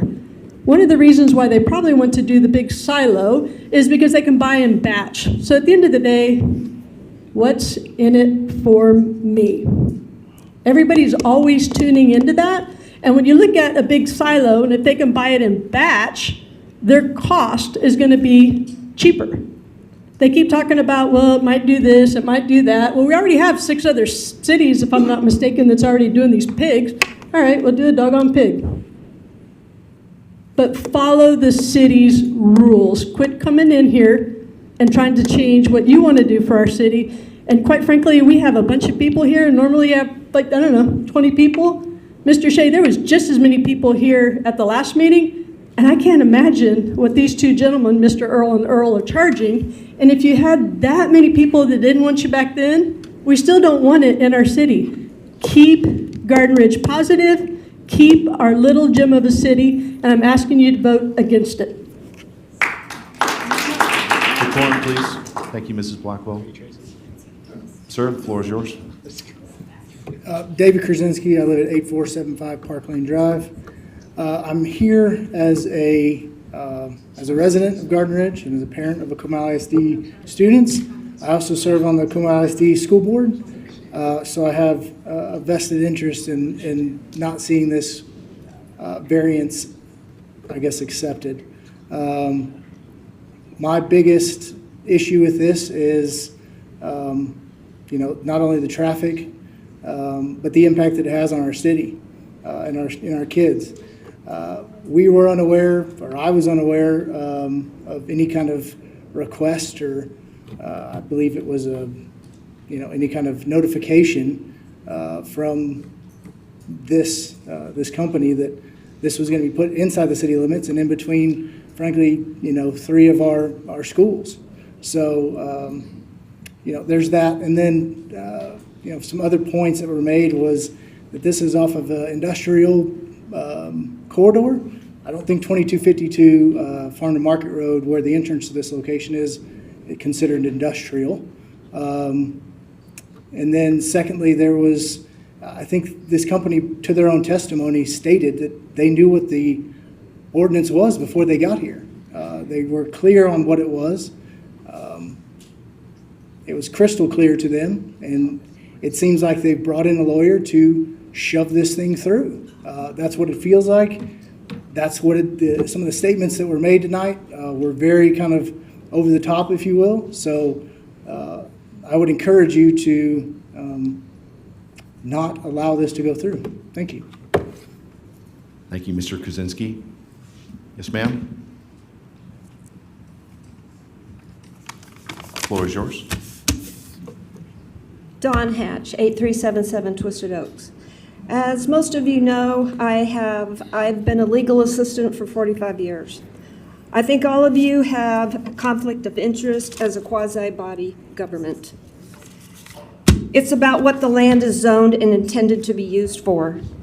City passed a 35-foot height that I believe is arbitrary, capricious, and designed to circumvent and used as a mechanism to not allow the lawful use of the property. You created the variance, and it is an unnecessary hardship that won't allow GWAD to use the property for what it's zoned for. What's the basis for your 35-foot height for silos, and where did it come from? You failed to open up discussions with GWAD.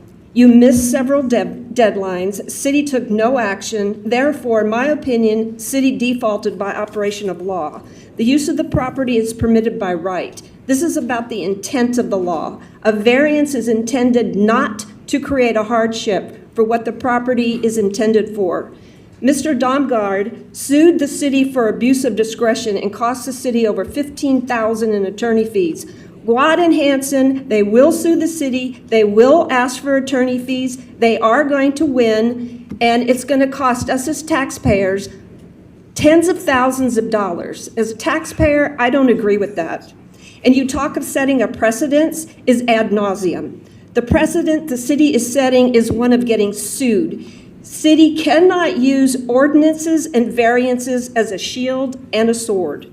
Respect and comply with the agreement and the process. City must base its decision on the merits and substance of the matter at hand and what the land is intended to be used for without creating a hardship for the property owner. Thank you. Thank you, Mrs. Hatch. Next. My name's Christina Strawn. I'm at 20214 Regency Oaks.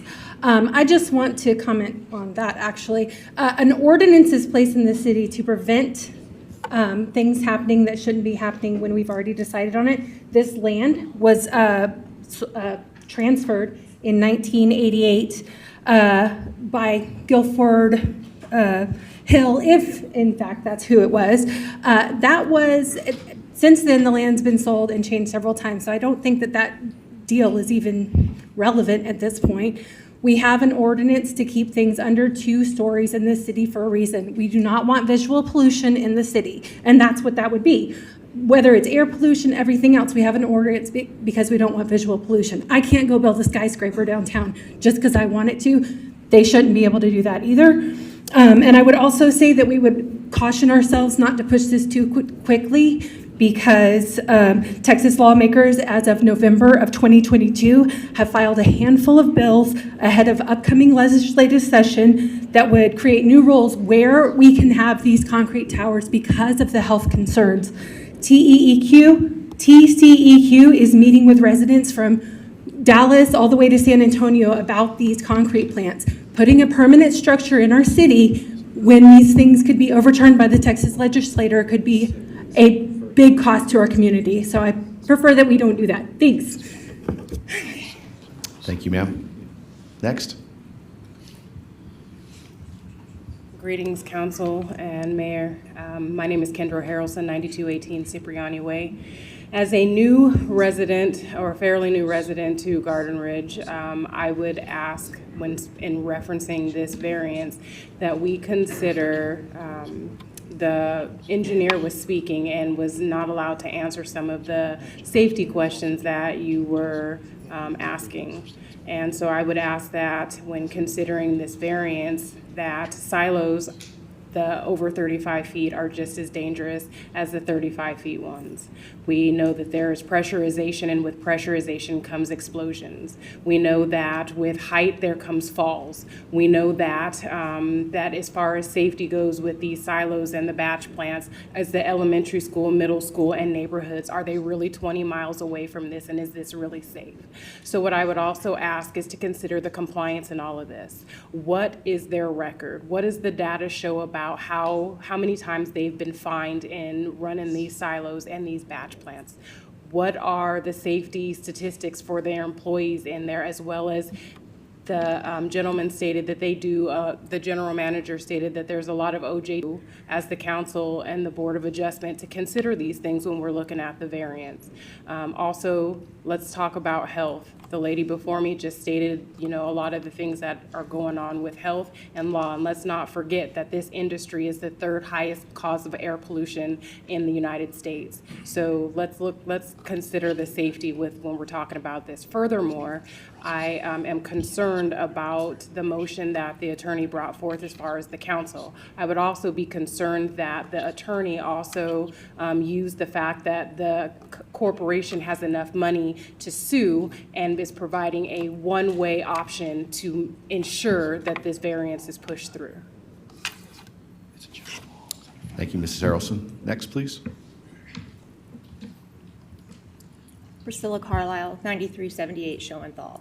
I moved to this community 3 years ago next month, and we moved in very close proximity to the quarry. We were given all the information about the safety guidelines and the environmental protections that are in place and how the quarry met all of those things. And I've been born and raised in San Antonio. I've lived here my entire life, so I'm quite familiar with the allergens.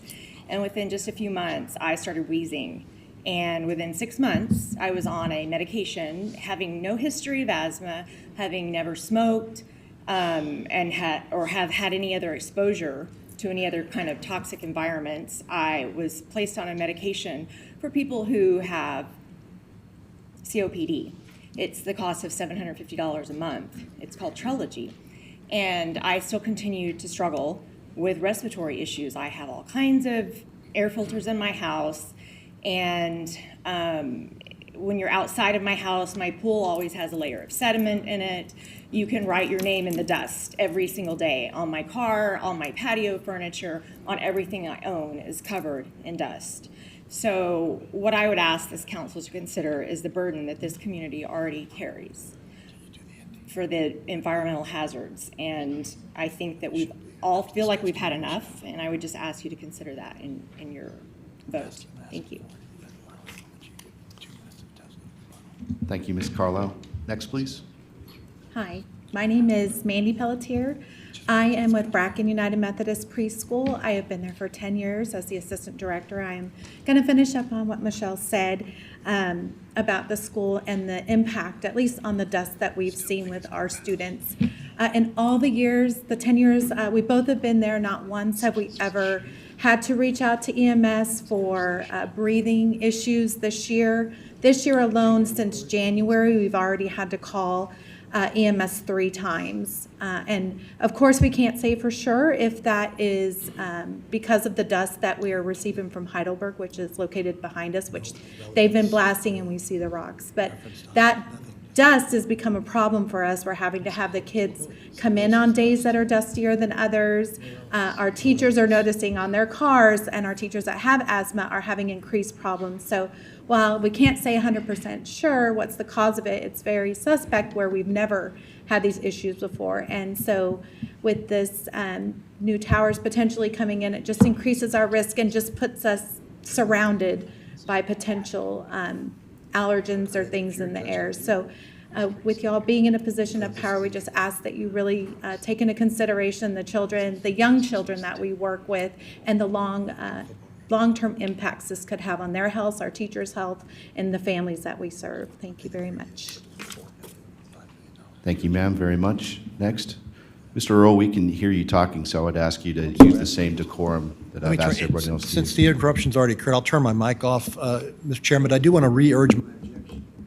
None of the testimony we've heard has any Go ahead, ma'am, relevance, please. so I'm just re-urging for the record my objection. Hi, my name is Shannon Drickta. I live at 9380 Cinchona Trail, and I appreciate the time to speak, not only as a resident of Garden Ridge, but as a parent. I have one at Danville Middle School and one at Davenport High School. I do consider myself a vested person in this type of decision. I make that drive past where they're talking about putting the silos twice a day, sometimes 3 times a day. And so I have had a question from the very beginning. I realize right now we're talking about a variance of the silos, but from what I've seen tonight, I would question the way that they would be building the rest of this property, and I don't know that I have a lot of trust in that. They showed a picture, and if I had more than 2 minutes, I would ask if they would go back to it. The Guadalupe Ready Mix, the GRM silo picture. If you remember it, it's a huge silo surrounded by nothing. And maybe that was what Garden Ridge looked like in 1988, but that's not what it looks like now. And so when they're talking about a silo and that it's not going to disrupt any of that local area, there's not one moment that I believe that. I was glad to hear that there was probably not any coordination with the school district, because that has been a question of mine as well. And lastly, they're talking about the truck traffic and the amount of traffic with the silos versus not the silos. As a person who's on that road every day, the amount of trucks is not the issue. We already are dealing with a ton of truck traffic, which I realize is someone else. But I don't believe that you have taken into the consideration of those roads that you're going to be on, the safe route to school implementation of what you've been doing with the Texas Road Commission to figure out how you're going to increase the quality of that road and what you're going to do to increase the Thank you, width of Mrs. that Drickta. road. Next, please. Good evening. My name's Charles Scott. I live at 9860 Trophy Oaks Drive. I have 45 years of professional experience in master planning, facility design and construction, and environmental compliance. I have provided a written comment. I do want to make one correction to that. I understand that this is not a cement manufacturing plant. It is a batch plant. There are additional environmental issues on cement manufacturing that aren't applicable here. From a zoning standpoint, the stack height restrictions in the zoning ordinance, I'm sure, was determined after considering all options for the health and welfare of the community and narrowing those options to the current height restrictions. My experience in extensive master planning and facility planning bears out the fact that wavering zoning restrictions gives birth to a slippery slope which tends to erode the optimum consideration for the health and welfare of the general public, particularly on a subject such as tonight, where you have such a negative reaction from the community so far. From an environmental standpoint, there are significant environmental challenges. Those include dust, wastewater and water quality, noise, and carbon monoxide. You wouldn't think carbon monoxide would be a big problem, but there's a lot of trucks. Each one of those trucks is going to be providing carbon monoxide toxins into the environment. One other item is traffic. The traffic on 3009 has grown significantly over the last few years. Coming out of Trophy Oaks, on Trophy Oaks Drive, turning onto 3009, you take your life into your own hands at certain times of the day. It's an accident waiting to happen. This batch plant will add additional complications by additional truck traffic and other traffic into the area. So I would suggest, and I certainly encourage the council to disapprove Thank the you, waiver. Mr. Scott.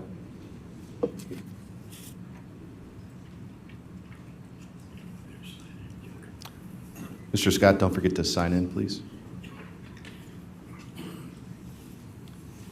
Yes, sir. My name is Anthony Zugay. I live at 21655 Valley Park Drive. I've been a resident in Garden Ridge. I've owned property here since 1979, and we built a house here in 1991. I was always happy to live here, and I liked the way that we did work here. I served on the Water Commission here for 10 years, and I am aware of the good relationships we manage to foster with Hanson all the time that we have.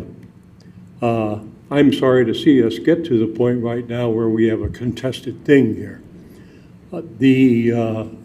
What my predecessor said here just a few minutes ago about zoning and all, I personally looked at what's going on down there. I'm sorry to see that Hanson has encroached as much onto, maybe it's not Hanson, Heidelberg, I miss some of the names now, on the church down there, on the cemetery, and on the school.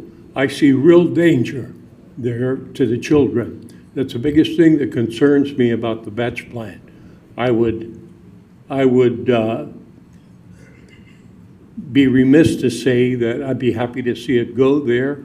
I would be happy to see it not go there. But I think care must be taken to make sure that the traffic that goes in and out of that place is carefully regulated and limited as much as can possibly be.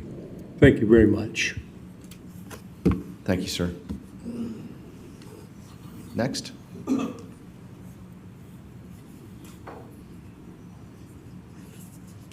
Good evening. I'm Rod Apgar. My wife and I moved here in 2006, and we live on 21934 Cristobal Drive here in Garden Ridge. We moved to this city like many other people did because of what it is built on, what it's founded on. The deer run wild through our city, and sometimes we even have a boar problem, but we know how to handle that. I wish that you would not approve this variance. Things to consider: safety of our residents and, of course, our children.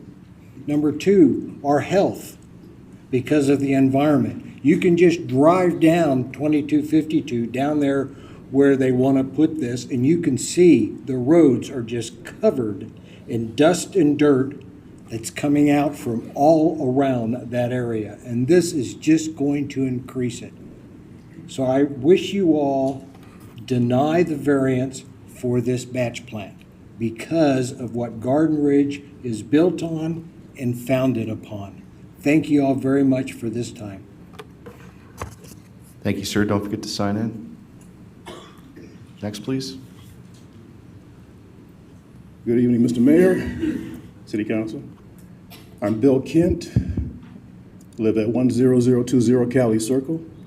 And I've been a resident of Garden Ridge for 20 years now. I'm an Air Force veteran, and I'm also a business owner. Now, I have some points I wanted to make about some of the adverse impacts, but they have already been made. But from a business owner standpoint, I'm in business to make money. It's about the bottom line. But it's really not about the bottom line. And you guys have done a good job. I really should be talking to the owners of this company, because companies are required to give back to the communities that they operate in. You withdraw from that community, you're required to make a deposit in that community to give back to the community. It's an unwritten rule.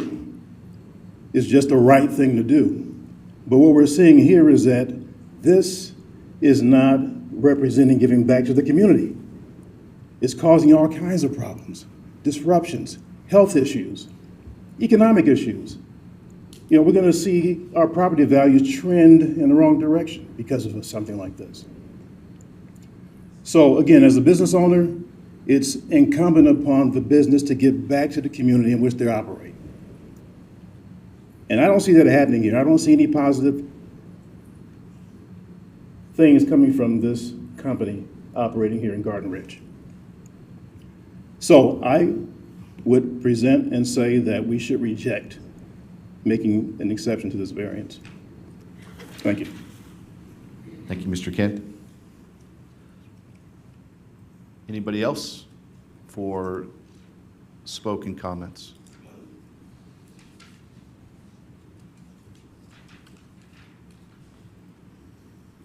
Go ahead, please, sir.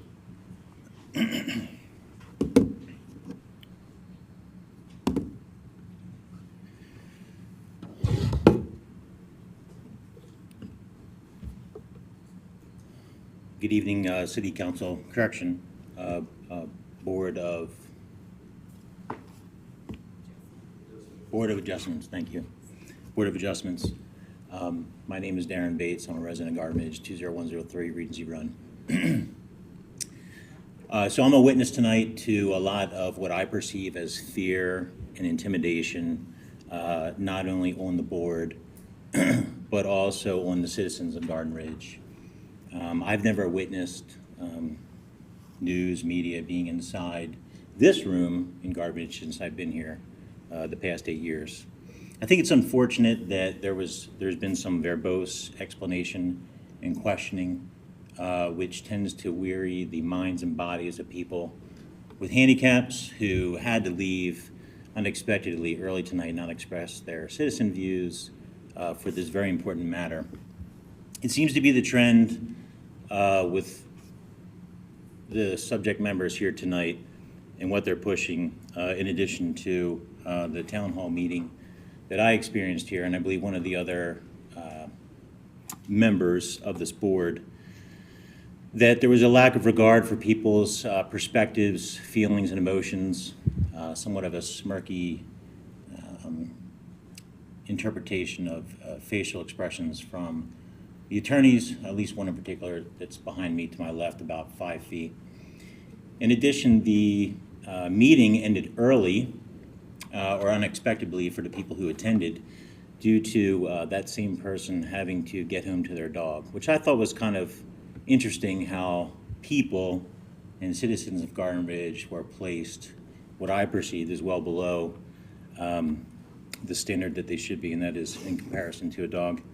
So I recommend that the variance is not approved. There's many safety reasons that have been expressed before in this room, to include the hazards along 2252, 3009, where a death was experienced November 21, likely due to complications with being unable to stop on the road. That's all I have. Thank you. Thank you, Mr. Bates. Don't forget to sign in.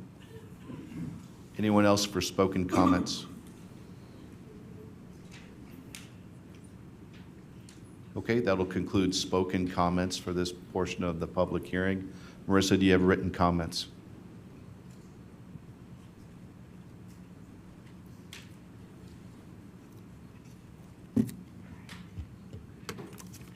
Please proceed. Martha Stipp, 21007 Cedar Branch. I'm opposed to granting the variance request from Guadalupe Ready Mix for 2 silos to be built on property located at FM 2252. I understand a height variance is needed to build the 2 silos, as one will be 87 feet tall, the other will be 71 feet tall, meaning both silos grossly exceed the city's 35-foot maximum allowed height. To put this request in perspective, Guadalupe Ready Mix wants to build unattractive towers that will be the equivalent of a 5-story and a 6+ story building, when we will only allow 2.5-story structures to be built in the city. If you exclude the water towers, visually there is nothing close to this height either in Garden Ridge or Schertz. The photo from Guadalupe Ready Mix's website depicting what the silos will look like show that these silos will be an eyesore visible from the elevated portion of FM 3009 as you enter Garden Ridge from I-35. Our master plan calls for a rural aesthetic for our city. This is not what we want people to see as they enter our little town. It is bad enough that Schertz has all its warehouses on our side of I-35. Do we really want unattractive silos as well? All the existing cement structures are tucked away from sight, but if the city gives this variance, these new silos won't be hidden. Will people want to spend $50,000 to $1 million for a home here if they have to look at unattractive silos towering over our city? We can stop this project and others like it by upholding our height ordinance not to exceed 35 feet. We do not need 5- and 6-story silos in Garden Ridge. We do not need 5- or 6-story structures in the city at all. Our ordinance was written to protect our small town rural character. Please deny the variance request. Your variance checklist has several criteria by which you can deny the variance. All you need is one valid reason. Lastly, it seems that every developer is presenting projects to our city that require variances. This arrogance and disrespect for Garden Ridge's ordinances needs to stop. If they wish to build here, then do so honoring how we wish structures to be built. Stop asking the city to accommodate them. They need to accommodate us or go elsewhere to build. Misty Montez, 9420 Garden Ridge Drive. Our family will not be able to attend the meeting. We will still like our opinion on this proposal to be heard. We are against having any concrete plant built here in our community. This community has enough challenges with transportation being a top concern. The congestion and traffic in the areas near the schools have doubled recently with so much growth, and growth is expected and welcomed, but not growth that will potentially cause havoc and chaos on our current roads, to include wear and tear and congestion from vehicles that are not residents already trying to adjust to lack of school transportation, causing more parents and guardians to travel roads to get their students to close.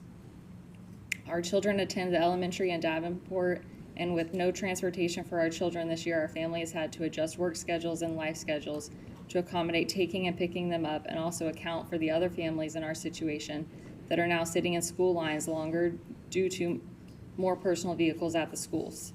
The area near the elementary is a nightmare to get into the school and out, especially if the constable isn't there working the lights. So a huge thank you to them for their hard work. The congestion on 3009 with traffic and accidents at the lights frequently cause traffic backups and cause people to start to cut through neighborhoods, finding alternate routes, causing a risk for these residents when we continue to see people not driving the speed limit in the neighborhoods. Please take our vote as a no for this new plant. Robin Kerr, 8915 Tuscan Hills Drive. Please let everyone who is in power to put me down as a no to this plant coming in. I did not move to Garden Ridge to be inundated with what will come if this plant opens. The big trucks will turn 3009 into Interstate 35. The dust pollution from it as well is not healthy.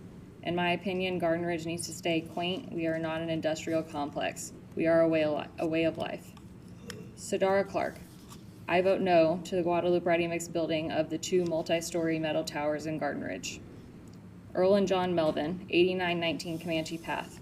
My family sees no added value for allowing this variance, only increased traffic and pollution on an already overused highway and surrounding neighborhoods. What's the upside for the community? Stan Foltz, 19015 Seminole Pass. I'm against the plant. We have enough truck traffic with the quarry and another rock cement plant across from construction company on 2252. Both produce rocks on the roadway and a lot of dust/dirt in the air. Christy and John Haber, 21120 Forest Waters Circle. I hate to see what the quarries have done to FM 2252 heading towards New Braunfels. The roads are full of potholes and covered in dust. There are big trucks everywhere. I used to admire that antique house that the people fixed up with the rock wall and barn. When I took the boys to Comal Elementary, I would drive by it, and in the spring they had a bunch of Queen Anne's lace blooming by the road. I would stop and take pictures. Now they are surrounded by the rock quarries, and directly across the street is where Garden Ridge keeps their road supplies. There is a big pile of tar. Don't you know that smells wonderful if you're outside? There is also a quarry that has purchased a large ranch on FM 1863. We will have rock quarries and cement plants that stretch from 1863 to 2252. The last thing we want to see are 80-foot giant cement silos in our city. We are opposed to Guadalupe Ready Mix building these giant silos that go against our rules. Please do not grant them this variance. Jan Martin, 20418 Wall Lane. It's a sad day in this, what we call bedroom community, when we are hearing that a cement plant not only wants to bring its noisy, dusty, hazardous operations close to our homes and churches, but is expecting to receive a special variance to build cement towers into our beautiful skies.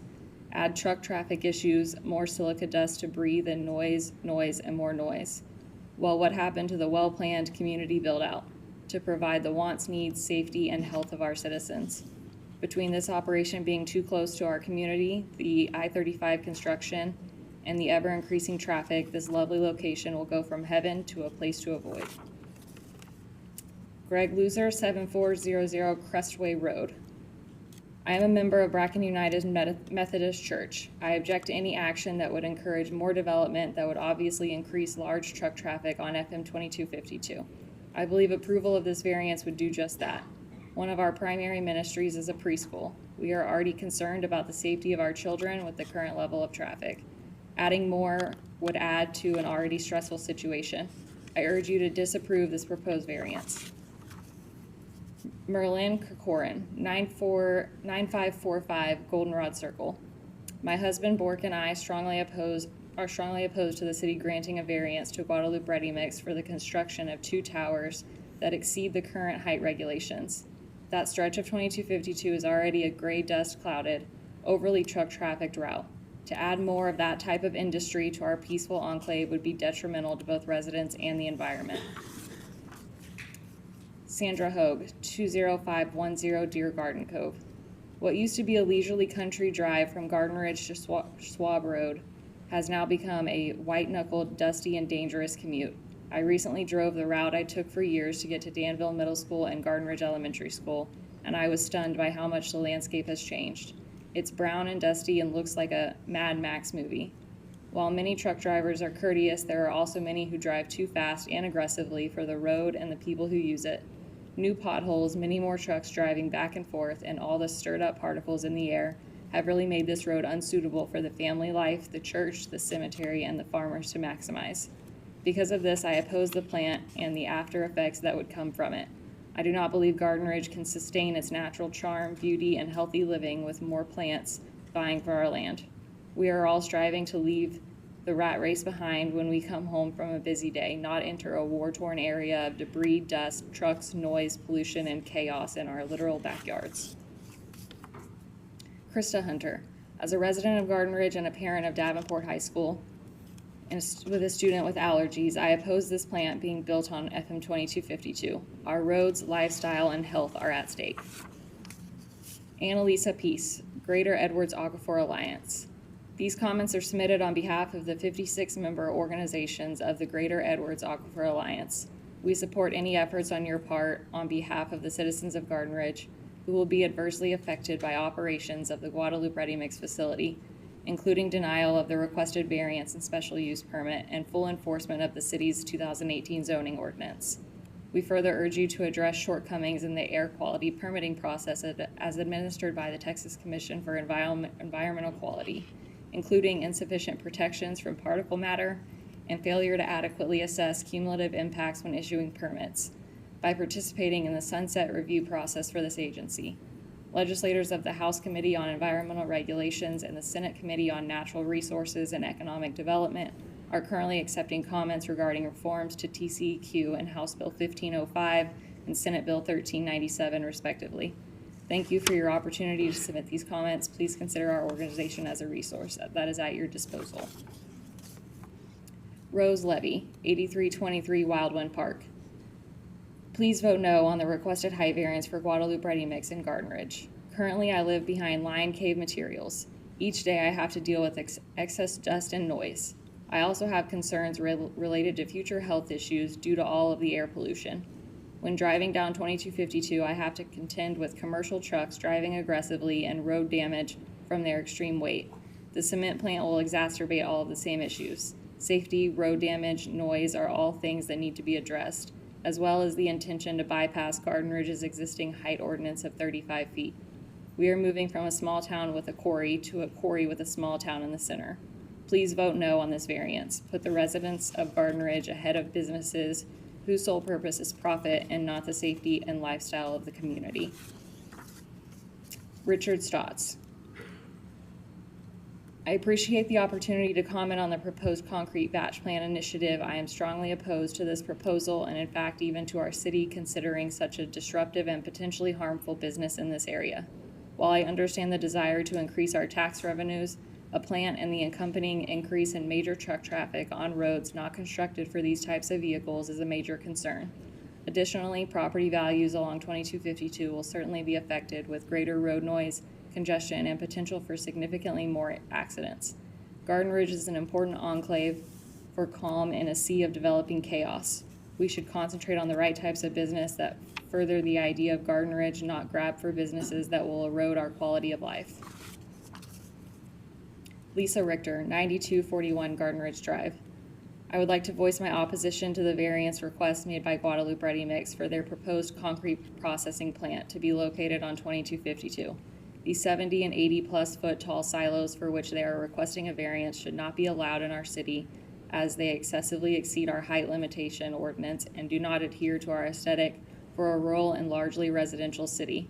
Approval would set a precedent for future requests that would give an open door for other similar structures to build.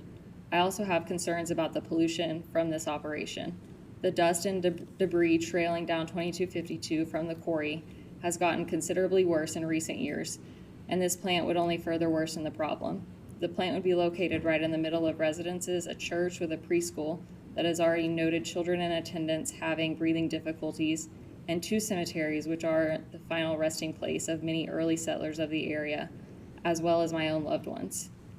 These residents, church members, preschool attendees, and dearly departed deserve better than to be inundated and covered in the dust this plant would produce.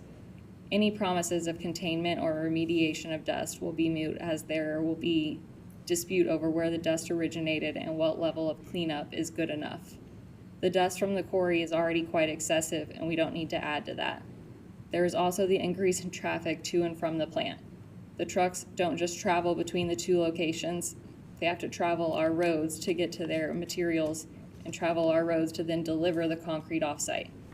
We do not need more large trucks traveling that 2-lane rural road along with our residents. In short, I ask that you deny any and all variance requests to preserve our environment and our residents' quality of life and keep this plant out of our city. 1 plant and the quarry are more than enough.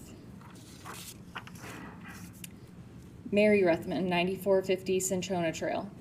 Please do not allow this to happen. Our city is known for its quietness, clean air, the wildlife, country living. This concrete plant would destroy all of that, including our property value. I believe I am speaking for the majority of Garden Ridge residents.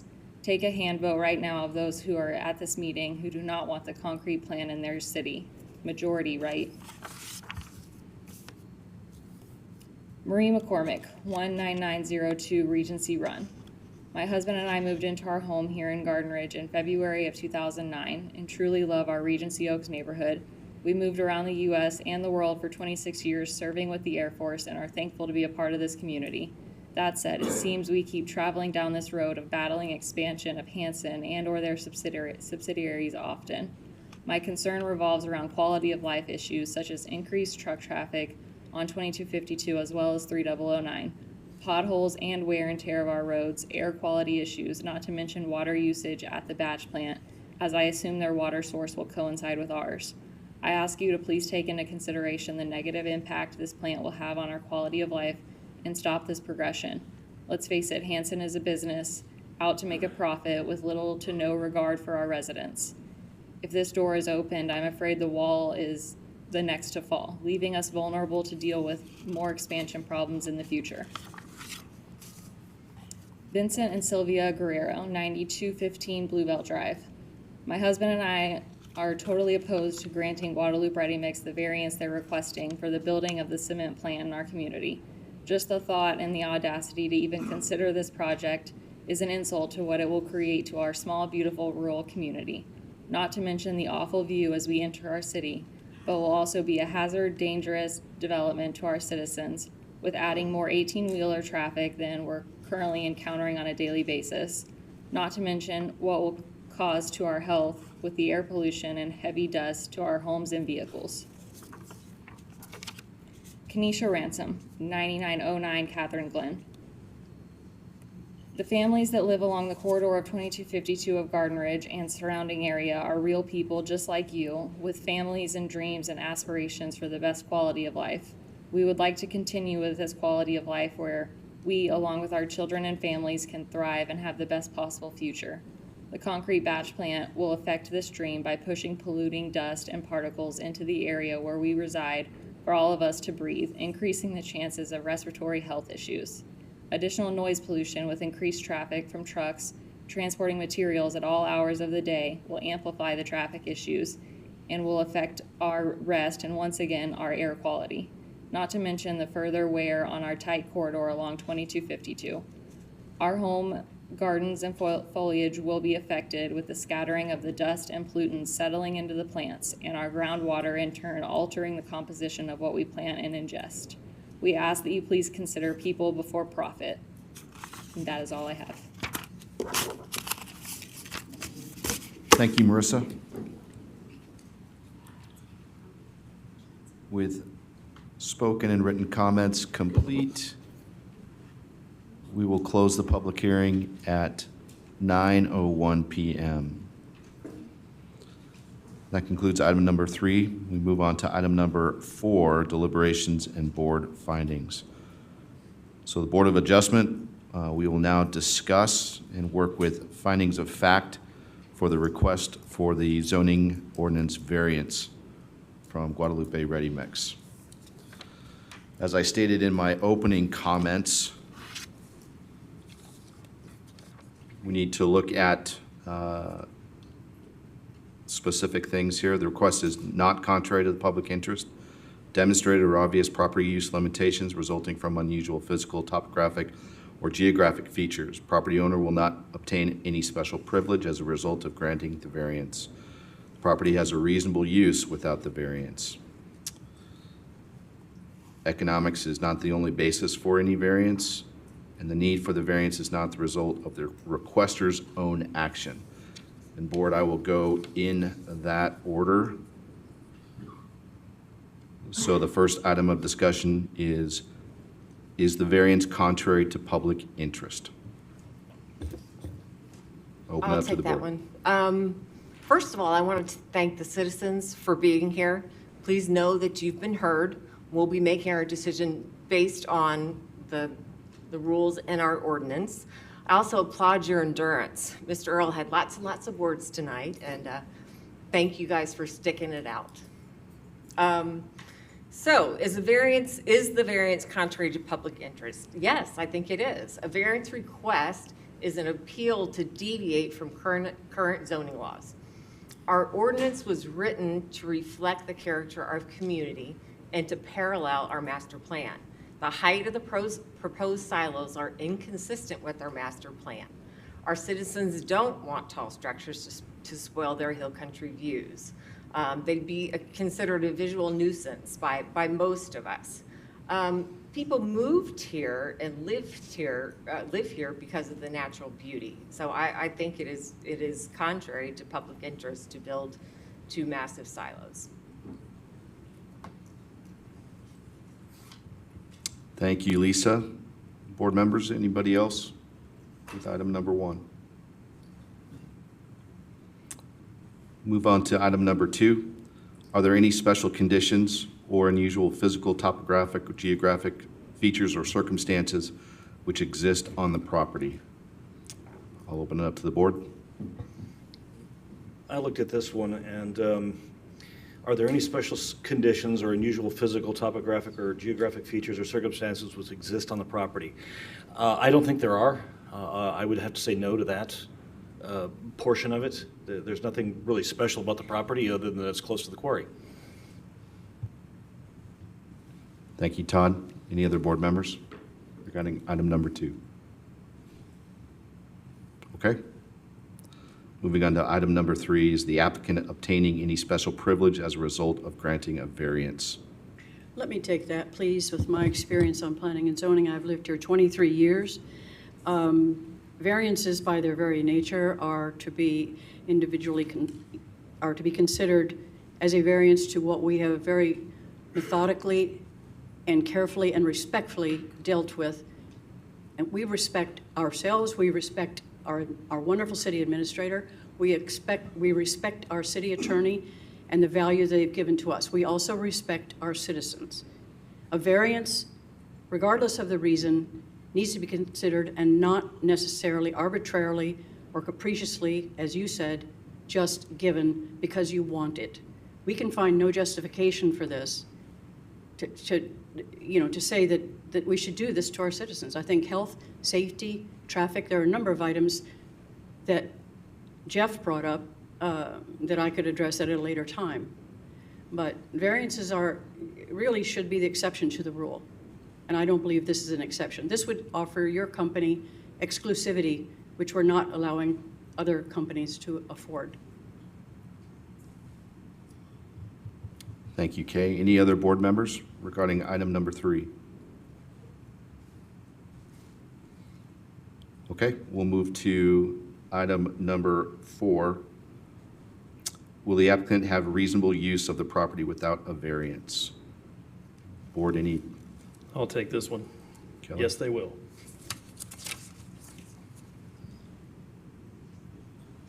Okay, thank you. Anybody else? All right. Just to add a little bit, there's lots of uses of this particular property. Okay, thank you. Anybody else? All right, we'll move on to item number 5. Is economics the only basis for any variance? I'll take this one. Yes, I believe that economics is a reason for doing this. The only basis, I mean, it's convenient to the quarry, you're leasing the land, you got access to there. Otherwise, I think you would have, seeked other property around there that doesn't require a variance request like was discussed earlier. So I do believe it's an economic issue. Thank you, Jesse. Board members, anybody else? Okay. Yeah, yes, I'd like to expand on that a bit too. Both the affiants in their testimonies, written testimonies provided to us, indicated that going with the smaller, if you will, code height silos would be a financial burden, and that is not a basis for approving a variance. Thank you, Kay. Board, anybody else with item number 5?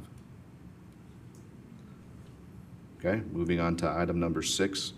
Is the need for variance a result of property owner action? Board? My thought on that one is, yes. They want a taller plant. They made some reasons that the taller plants were more effective, but the bottom line is they're requesting the variance based on something that they want, their action. Thank you, Todd. Board, anybody else with item number 6? Okay, moving on to item number 7. Does any undue hardship exist for the applicant without the variance? I think the answer to that is also, it's no. From everything I've heard tonight, this is mostly about money. I understand that the location of the plant being so close to Heidelberg Materials might help with efficiency, therefore profit, but financial hardship alone is not an undue hardship. Okay, thank you, Lisa. Board members, anything else anybody else want to weigh in on item number 7? No? Okay, to recap those questions then. Number 1, is the variance contrary to public interest? The board is saying yes. Correct? Correct. Number 2, are there any special conditions or unusual physical, topographic, or geographic features or circumstances which exist on the property. The board is saying no. Is this correct? Item number 3, is the applicant obtaining any special privilege as a result of granting a variance? And that is yes for the board. Is this correct? Okay. Item number 4, will the applicant have reasonable use of the property without a variance? The answer to that is yes. Anybody else have comments on that? Number 5, is economics the only basis for any variance? And what was said was yes, and that's the position of the board. Number 6, is the need for variance a result of property owner action? And the answer was yes. Is this correct, the position of the board? Number 7, does any undue hardship exist for the applicant without the granting of this variance? And that was no from the board. Is this correct? Okay. So it's a yes, no, yes, yes, yes, yes, no. Based on the finding of fact, then, do we have a motion to continue? Based upon our finding of fact, I move to deny the variance request. Based on the finding of fact, we have a motion to deny the variance request. Do we have a second? I second it. We have a motion to deny the variance request and a second. Board, is there any further discussion on this? If there's no further discussion, I will call it to a vote. All in favor of the motion to deny the request for variance, say aye. Aye. Any opposed? The motion passes unanimously. The request for variance is denied. That concludes item number 4. Item number 5 is adjournment. There being no further business, the Board of Adjustment meeting is adjourned at 9:11 p.m. Thank you.